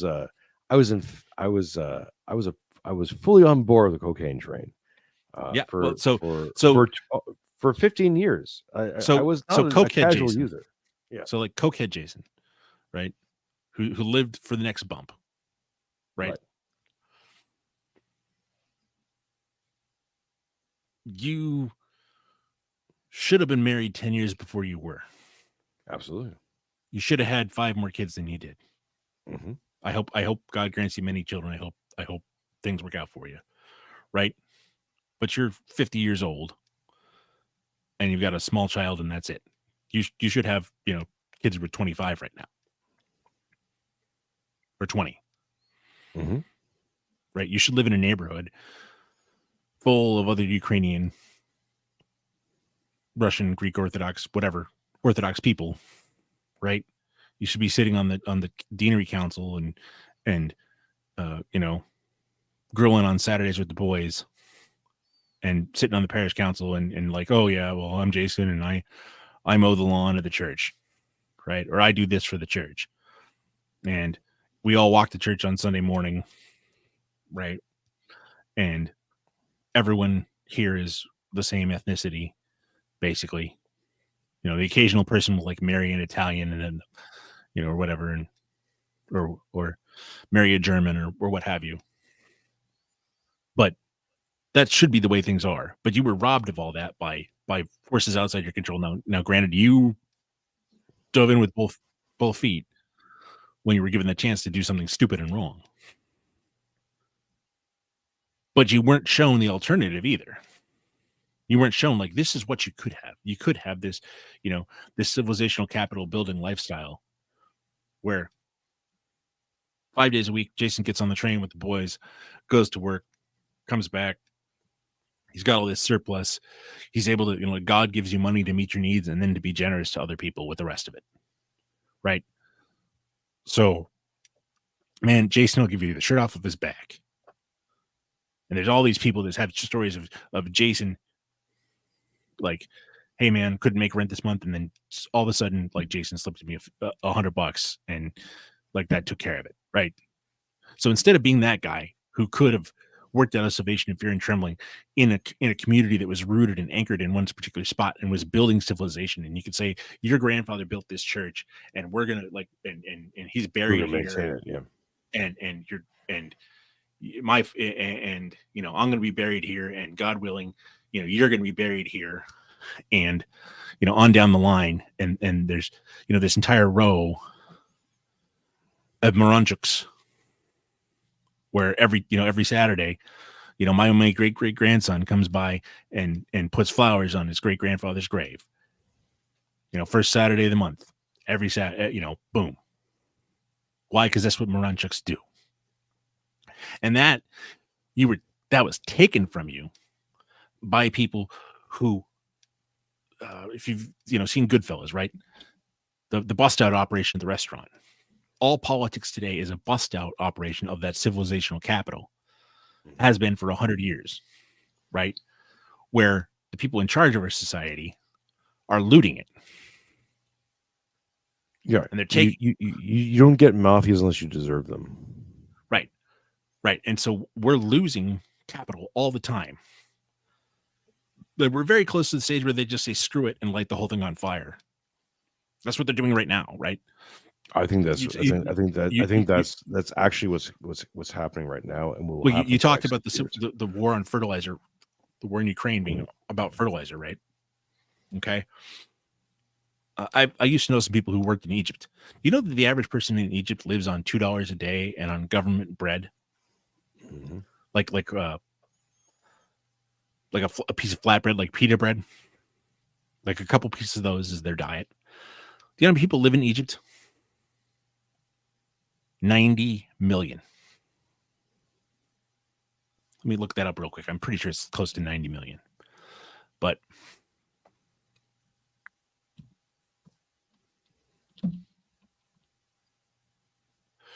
so Egypt population, let's see that.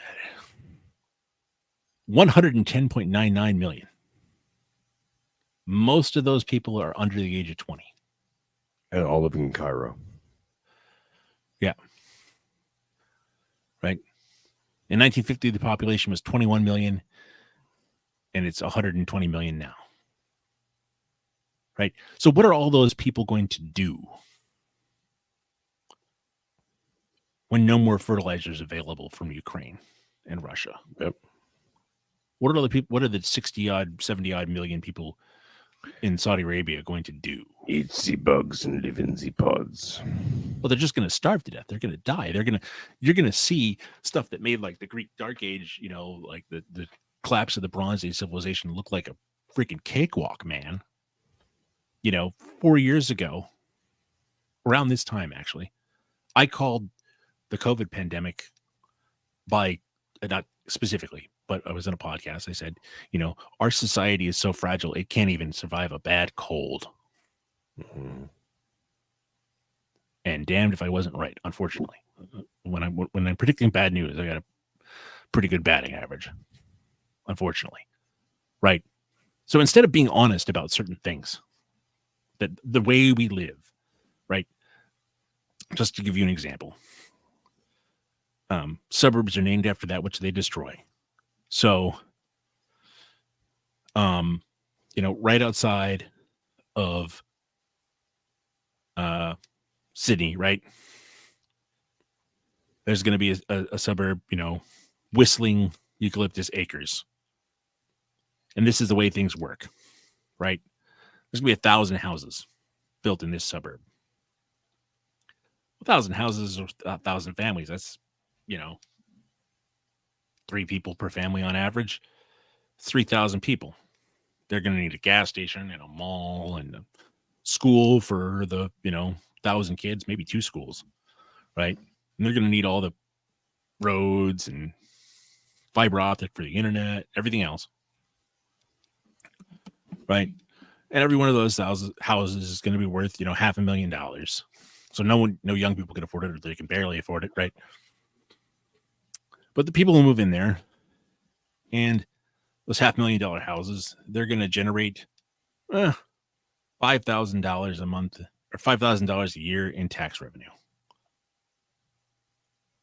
Well, 1,000 houses, $5,000. That's what, $5 million taxes. You think $5 million? That's a ton of money. Well, not when you got to pay all the school. The school teachers' wages are $1 million, right? Because you got 20 teachers per school at $50,000. 2 schools, it's $2 million right off the top. What about the cops? What about the fire station? Right? Boom, boom. Pretty soon, the cost of running the place is $4.5 million, and you're only looking at $5 million in total.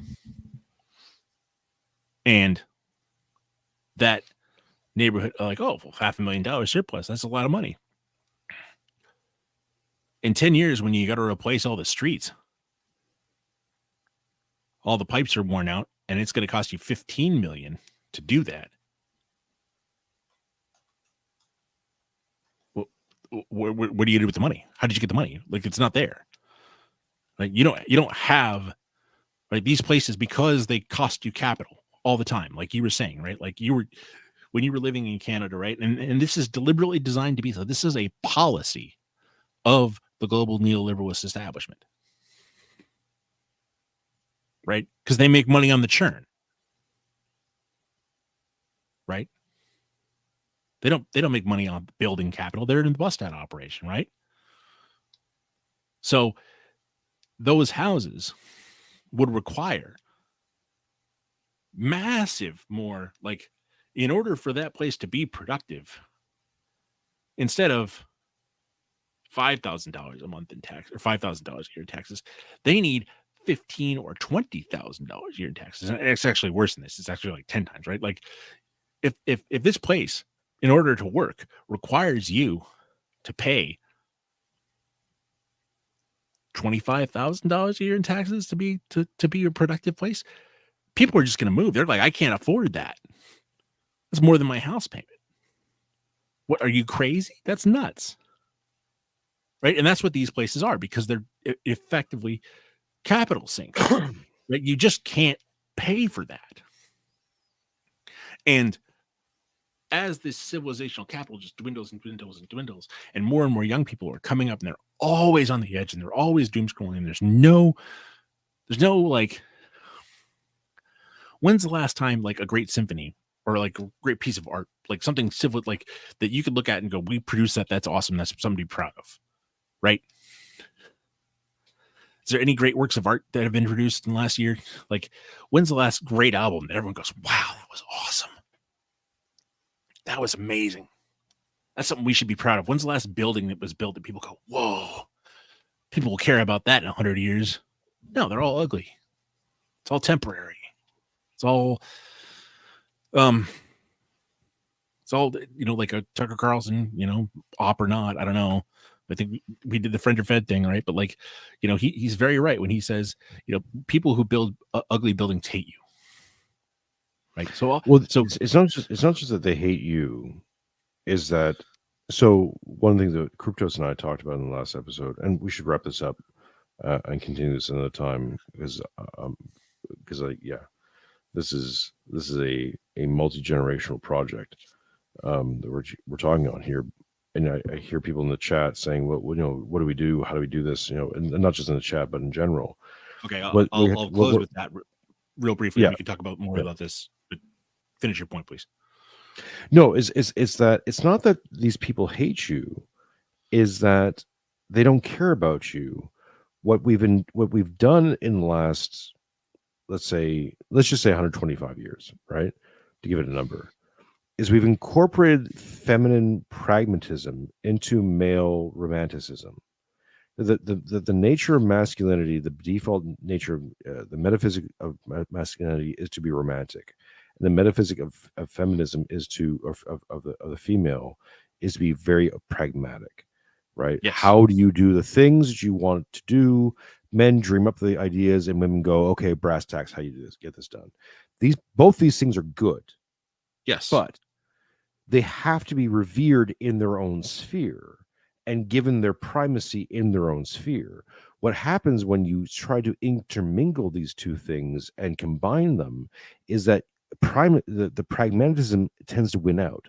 This is why I'm saying that the primal mindset actually will always win out over the civilizational mindset, because the civilizational mindset is masculine. It is romantic. It doesn't make fucking sense. It doesn't make a lot of pragmatic sense to make a bank or a library beautiful. No. In and of itself. However, internally, it makes every bit of sense, because the reason why we do this is to exalt ourselves. There is a pride in there, but that pride, when given its rightful place, is good. It reflects us and gives us something to strive for. Yeah, I would strongly recommend everyone listen to Matt and Charles' discussion on their King Build podcast recently. Yes, these guys and Charles is one of the wisest dudes I know. But right, there's that balance, right, and actually ultimately, right, what men are really investing in when romantic, right, isn't themselves. It's God. There's an old priest I knew one time, very wise man, would say something like, building an ugly church is an offense to God. You are not giving him the first fruit. You are disrespecting God when you build something ugly in a church. I mean, you shouldn't build anything ugly at all if you can help it, but especially so that romantic notion, right? That sacrifice isn't for men. I mean, it can be about egos. It can be about, right? But ideally, when you build something beautiful out of this sense of romance, out of this sense of devotion to higher things, which is ultimately about God, what you are doing is teaching your children to venerate God. When you build something beautiful and say, this is amazing, you are teaching them.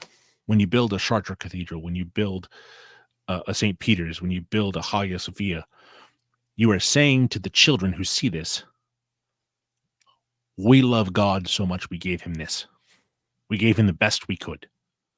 We built this beautiful library not because of egos, but because God has given us truth, and those truths are contained in these books. And so in order to be a worthy house for the truths God has given us, whether that's the truths of physics, or the truths of biology, or the truths of philosophy, we built this temple to knowledge, because that knowledge comes from God, and that is worth preserving because God has taught it to us.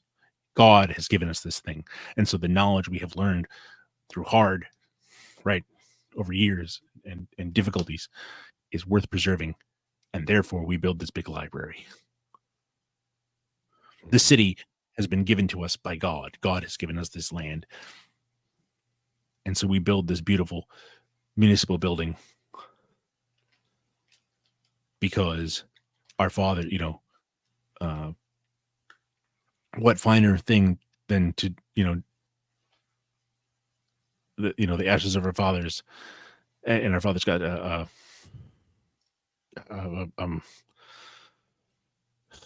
lays of ancient Romans, and facing fearful odds for the ashes of our fathers and the temples of their gods, right? Like you are not building the beautiful courthouse for you. You are building the beautiful courthouse to say, we believe that the law is so important that we're going to build this. Yes. And our laws are so beautiful that we will exalt the let's say the builders who have a lower place in the hierarchy, traditionally, right? We can look upon it that way. But those same builders become exalted because they can attain mastery. Right. They can produce beauty. So even though they may not be the judges, they may not have the hierarchy of the rulership, they create the buildings where the rulership lives in.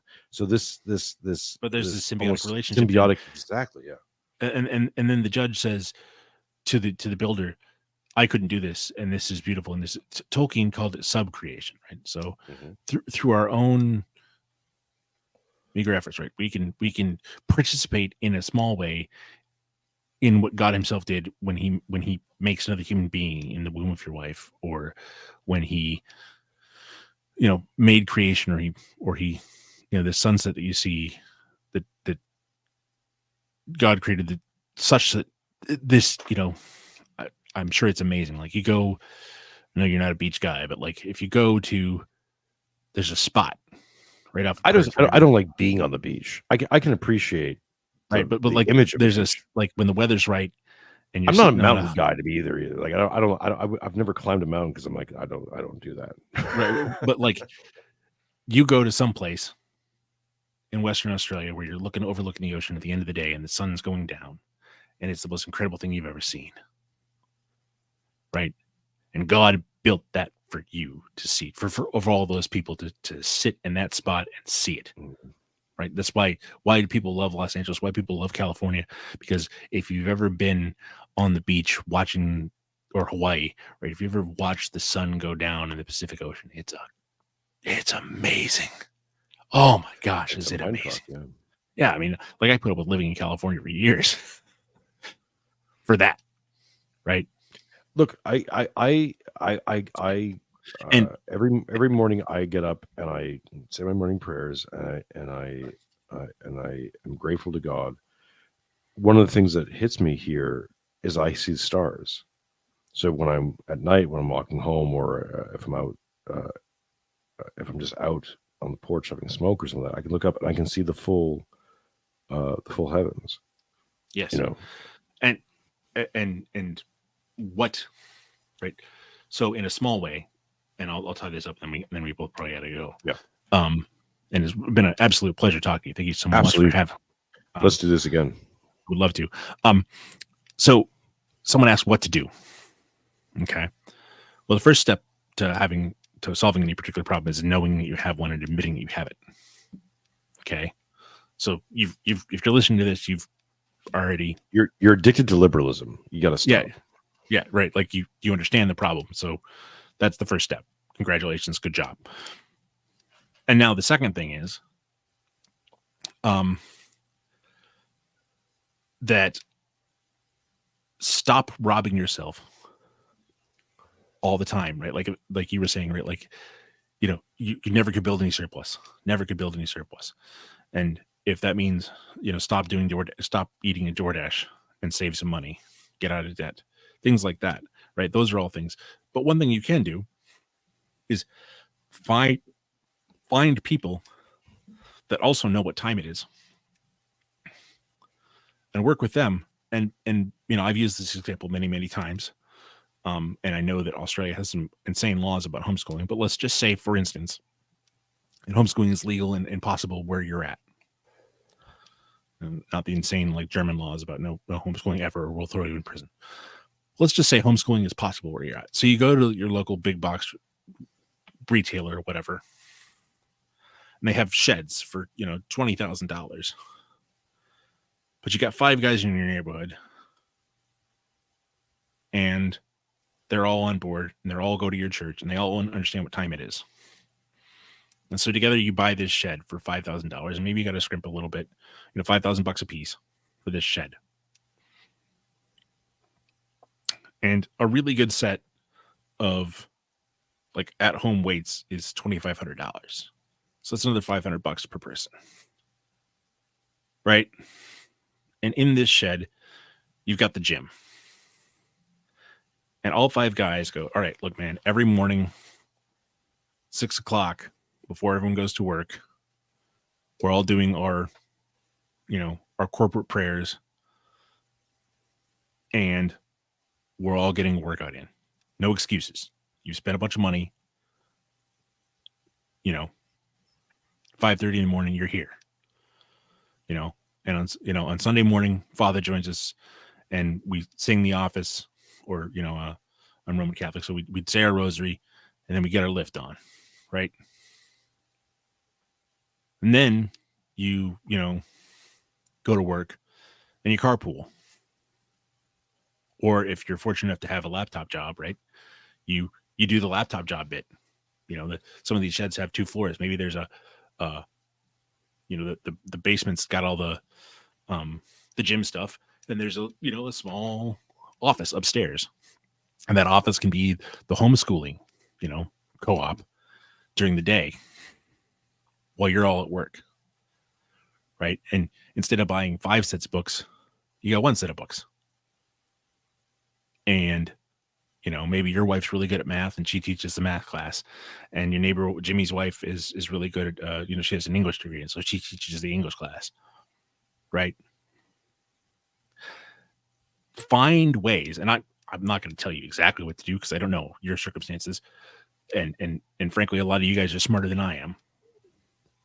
So find those ways. Just use that example. Find ways to build capital up amongst yourselves,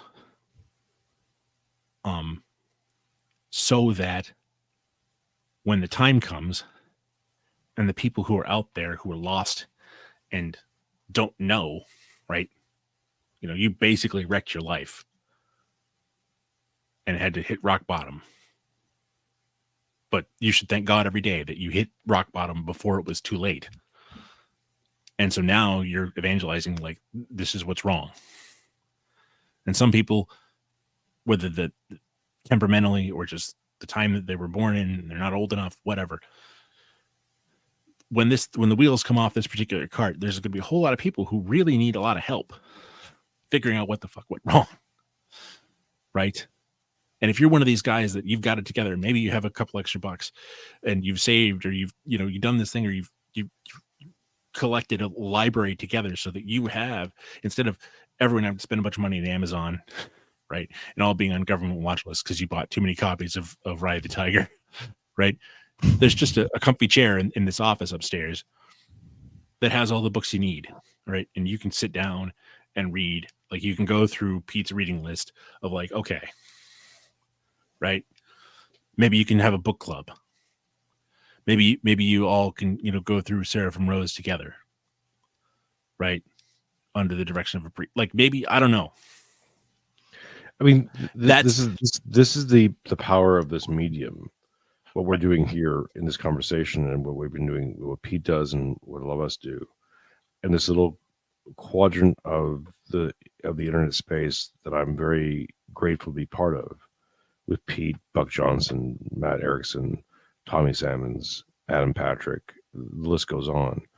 But what we do here is, and I fervently believe that the importance of this project is to tell people you are not alone. Well, you are not alone. Yeah. And you're not as isolated as you feel. And you're not crazy.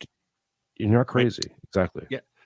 You see all these problems and very deliberately, right? Like, the system lies to you and says, oh, this isn't a problem. It's whistling past the graveyard. Right. It says that the bestest thing to ever happen, and the bravest men who ever lived were the men who, stormed Utah Beach or Juno Beach, right? You're Canadian, right? Like, Juno Beach in June 6, 1944. And you're not supposed to ask questions like, well, wait a minute. Did those Red Ensign Canadians who died on that beach died so that like Brampton could be Indian? Yep. Nothing against Indians, but the people who died on that beach did not want they did not want Vancouver, which was basically an English city, to be turned into a Chinese satrapy. Right? They did not die for that. They died so that their children or their nieces and nephews or whatever, they died believing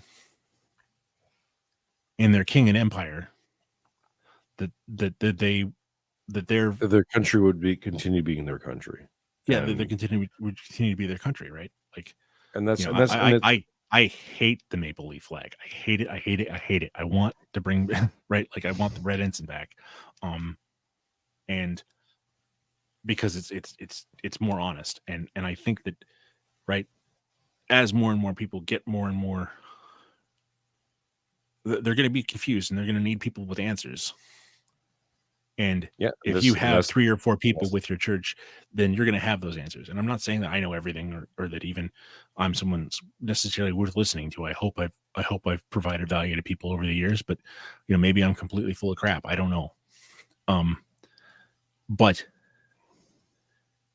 being open to breaking frame and accepting the world as it actually is, right? Jesus Christ is also the God of the copybook headings. He's the one true God. And I am the way, the truth, and life, as he said, right? So those truths in the copybook headings that we weren't supposed to talk about started by loving his neighbor and ended by loving his wife, right? Like, if we ignore those, we get burned. And by being the person that understands the truth, is honest with himself enough to know, like, man, I got to quit drugs. I got to quit smoking weed. I got to work out. I got to quit drinking. I got to do whatever it is. I got to pray more. By listening to this show and others like it, and being honest with yourself about the way things actually are, you will put yourself in a position when that vengeful son is rightfully mad at the destruction of his society, of the destruction of his civilization, of the destruction of the world, and he wants to just burn it all down and kill everybody, you can step in and go, I understand why you want to do that. And you're not wrong to be mad about all the things you were lied to about. But for your own good, for your own soul, you can't just destroy everything. For your own children, you need to do this. You need to redeem, right? Yep. You need to become the redemption force. Yeah. Let's end it there, right? Because we could go another 4 hours. Yeah, we both have other stuff to do. But let's save this for another time. Dark Enlightenment, thank you so much, man. Tell the people where they can get access to. I am active on Telegram. I have a couple Telegram channels. One's censored and one's not. So please just download the app directly from Telegram if you have an Android phone, or if you're stuck on an Apple, you have to go to like the web page because I said some naughty words and I got censored. So there's that. And then of course I can be found on Pete Quinonez's show once a month for the Thought Crime Syndicate. It's a great honor to be there. And occasionally, once in a while, I'm on the rightstuff.biz's third rail. So that's where you can find me. And if I have any other projects in the pipeline, I'll be sure to let Jason know. But I just want to say thank you so much to Jason. I really appreciate being on, and I really enjoy both the program and Jason's bravery in talking about this stuff that most people thank you, man. I honestly I appreciate that. I'm always very humbled by love, support, and appreciation. Shout out to Sam153 who sent $10 Canadian, saying very much appreciative of the stream. If you like the stream, if you like what we do, please like, subscribe. Send us your super chats, your comments, your sign up to the $2 membership only stream. I post exclusive content there, here and there. There'll be more stuff coming up on X. Follow me at 2But Podcast on X/Twitter. I'll be putting more and more stuff out there over the next few months as we move, hopefully, from a amateur to a semi-pro and maybe even a professional full-time gig. Doing this is the ambition. This is the goal, and it's I made could say possible just by, one last thing here. yeah, of course. Support the people that support you. And I'm going to figure out Jason's details, and I'm going to kick him some bucks, and not just because he had me on, but because if those of us who don't use our real names don't support the people who do, we'll just end up with more lies. And as any of you who are listening to this, if you listen, we're 3 hours in. If you're still listening, for a fact we don't have the time. So please, find the people that you really think are worth supporting, and please support them. And maybe it's not Jason, maybe it's somebody else, but just find the people that find the people that support you and tell you the truth and support them, because otherwise we won't have it. Hell, don't give me money. Give Pete money and stuff. One of the things I always say, when people give me money over here, I cipher funds over to Pete Canona, Thomas 77. Same thing for you, Dark. Anyone who comes on the show, I try to support them any way I can, whether it be super chats or a Substack subscription or whatever. Yeah, please, because, because it's and Jason's worth supporting. And Jason's worth supporting. He's doing the work. I appreciate it, man. Thank you. No, very obvious. Continue giving me praise. I appreciate it. well, no, you, unlike like I said, I made the same journey you did, maybe a little bit earlier, and a little bit younger. But that doesn't. Yes, mean we know you're better than me. It's okay. No, I'm not. That's the thing. Is I was too much of a coward to try drugs. Right. So I didn't dip my toe. Like I didn't go swimming in the pool of fun. I was certainly no hero, but I don't know that I would be able to pull myself back out, and that's a heroic effort. And I think that I give credit only to my wife. If I hadn't met my wife when I'll give credit to God and my wife and whatever guardian angels has mercifully stayed with me this entire time. Because I honestly, without my wife, I would not be where I am today. Literally, quite literally. Of course. Yes. That's to have realized the magnitude of your errors, and to be as humble as you have been about it, to be as honest as you have been about it, and to rip the Band-Aid fully off, and to acknowledge just how evil liberalism is. That takes some huevos, man. And I think that people need to hear that sort of thing. They need to hear the hard preaching of a Seraphim Rose or a Pius X to say, no, this is all an Adrian Arcand. People need that. People need someone to say, nope, this is all, it's Satan. It's Satan. And I'll leave people with this. The devil doesn't care how he gets you. He only cares that he does. And the nature of liberalism as such is that you get to choose to go to hell in your own fashion. And you can go to it through drugs, you can go through promiscuity, you can go through it through being lazy. There's 7 deadly sins, whatever flavor you want to pick, right? You can go to hell via Cheetos. You can go to hell through sleeping in. And billions of people in the world today are being misled about this. And it's the most important thing in the world, right? Charles Pugui, the great Catholic thinker, said the only tragedy in life is to have not been a saint. And when you think about that hard, and think about what the scriptures say about depart from me, I never knew ye, that should be terrifying. And what the most revolutionary thing you can do in the world today is to admit your faults, to turn to God, and to serve Him as He wants you to serve Him. And I don't know what that is for you, the listener. I barely know what it is for me, but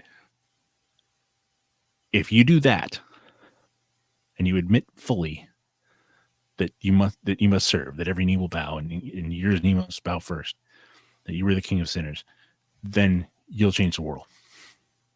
If you really take Jason's advice seriously, and you reject liberalism and you turn to God, our Lord Jesus Christ started with 12 guys, and look what happened. Mm-hmm. And that's the way to really change things. Now I have my little bailiwick, but listen to what Jason has to say about the nature of evil, of liberalism, of our devil system right now, and do as he has done, and say to yourself and to the world, as for me and my house, we shall serve the Lord. And then go do it, and then you will build a better world. Let's end it there. Stick around for a bit. We'll do the outro. Thank you for everyone who's listening this long. I appreciate each and every one of you. Thank you, Dark Alignment. We'll do this again sometime again soon. Oops.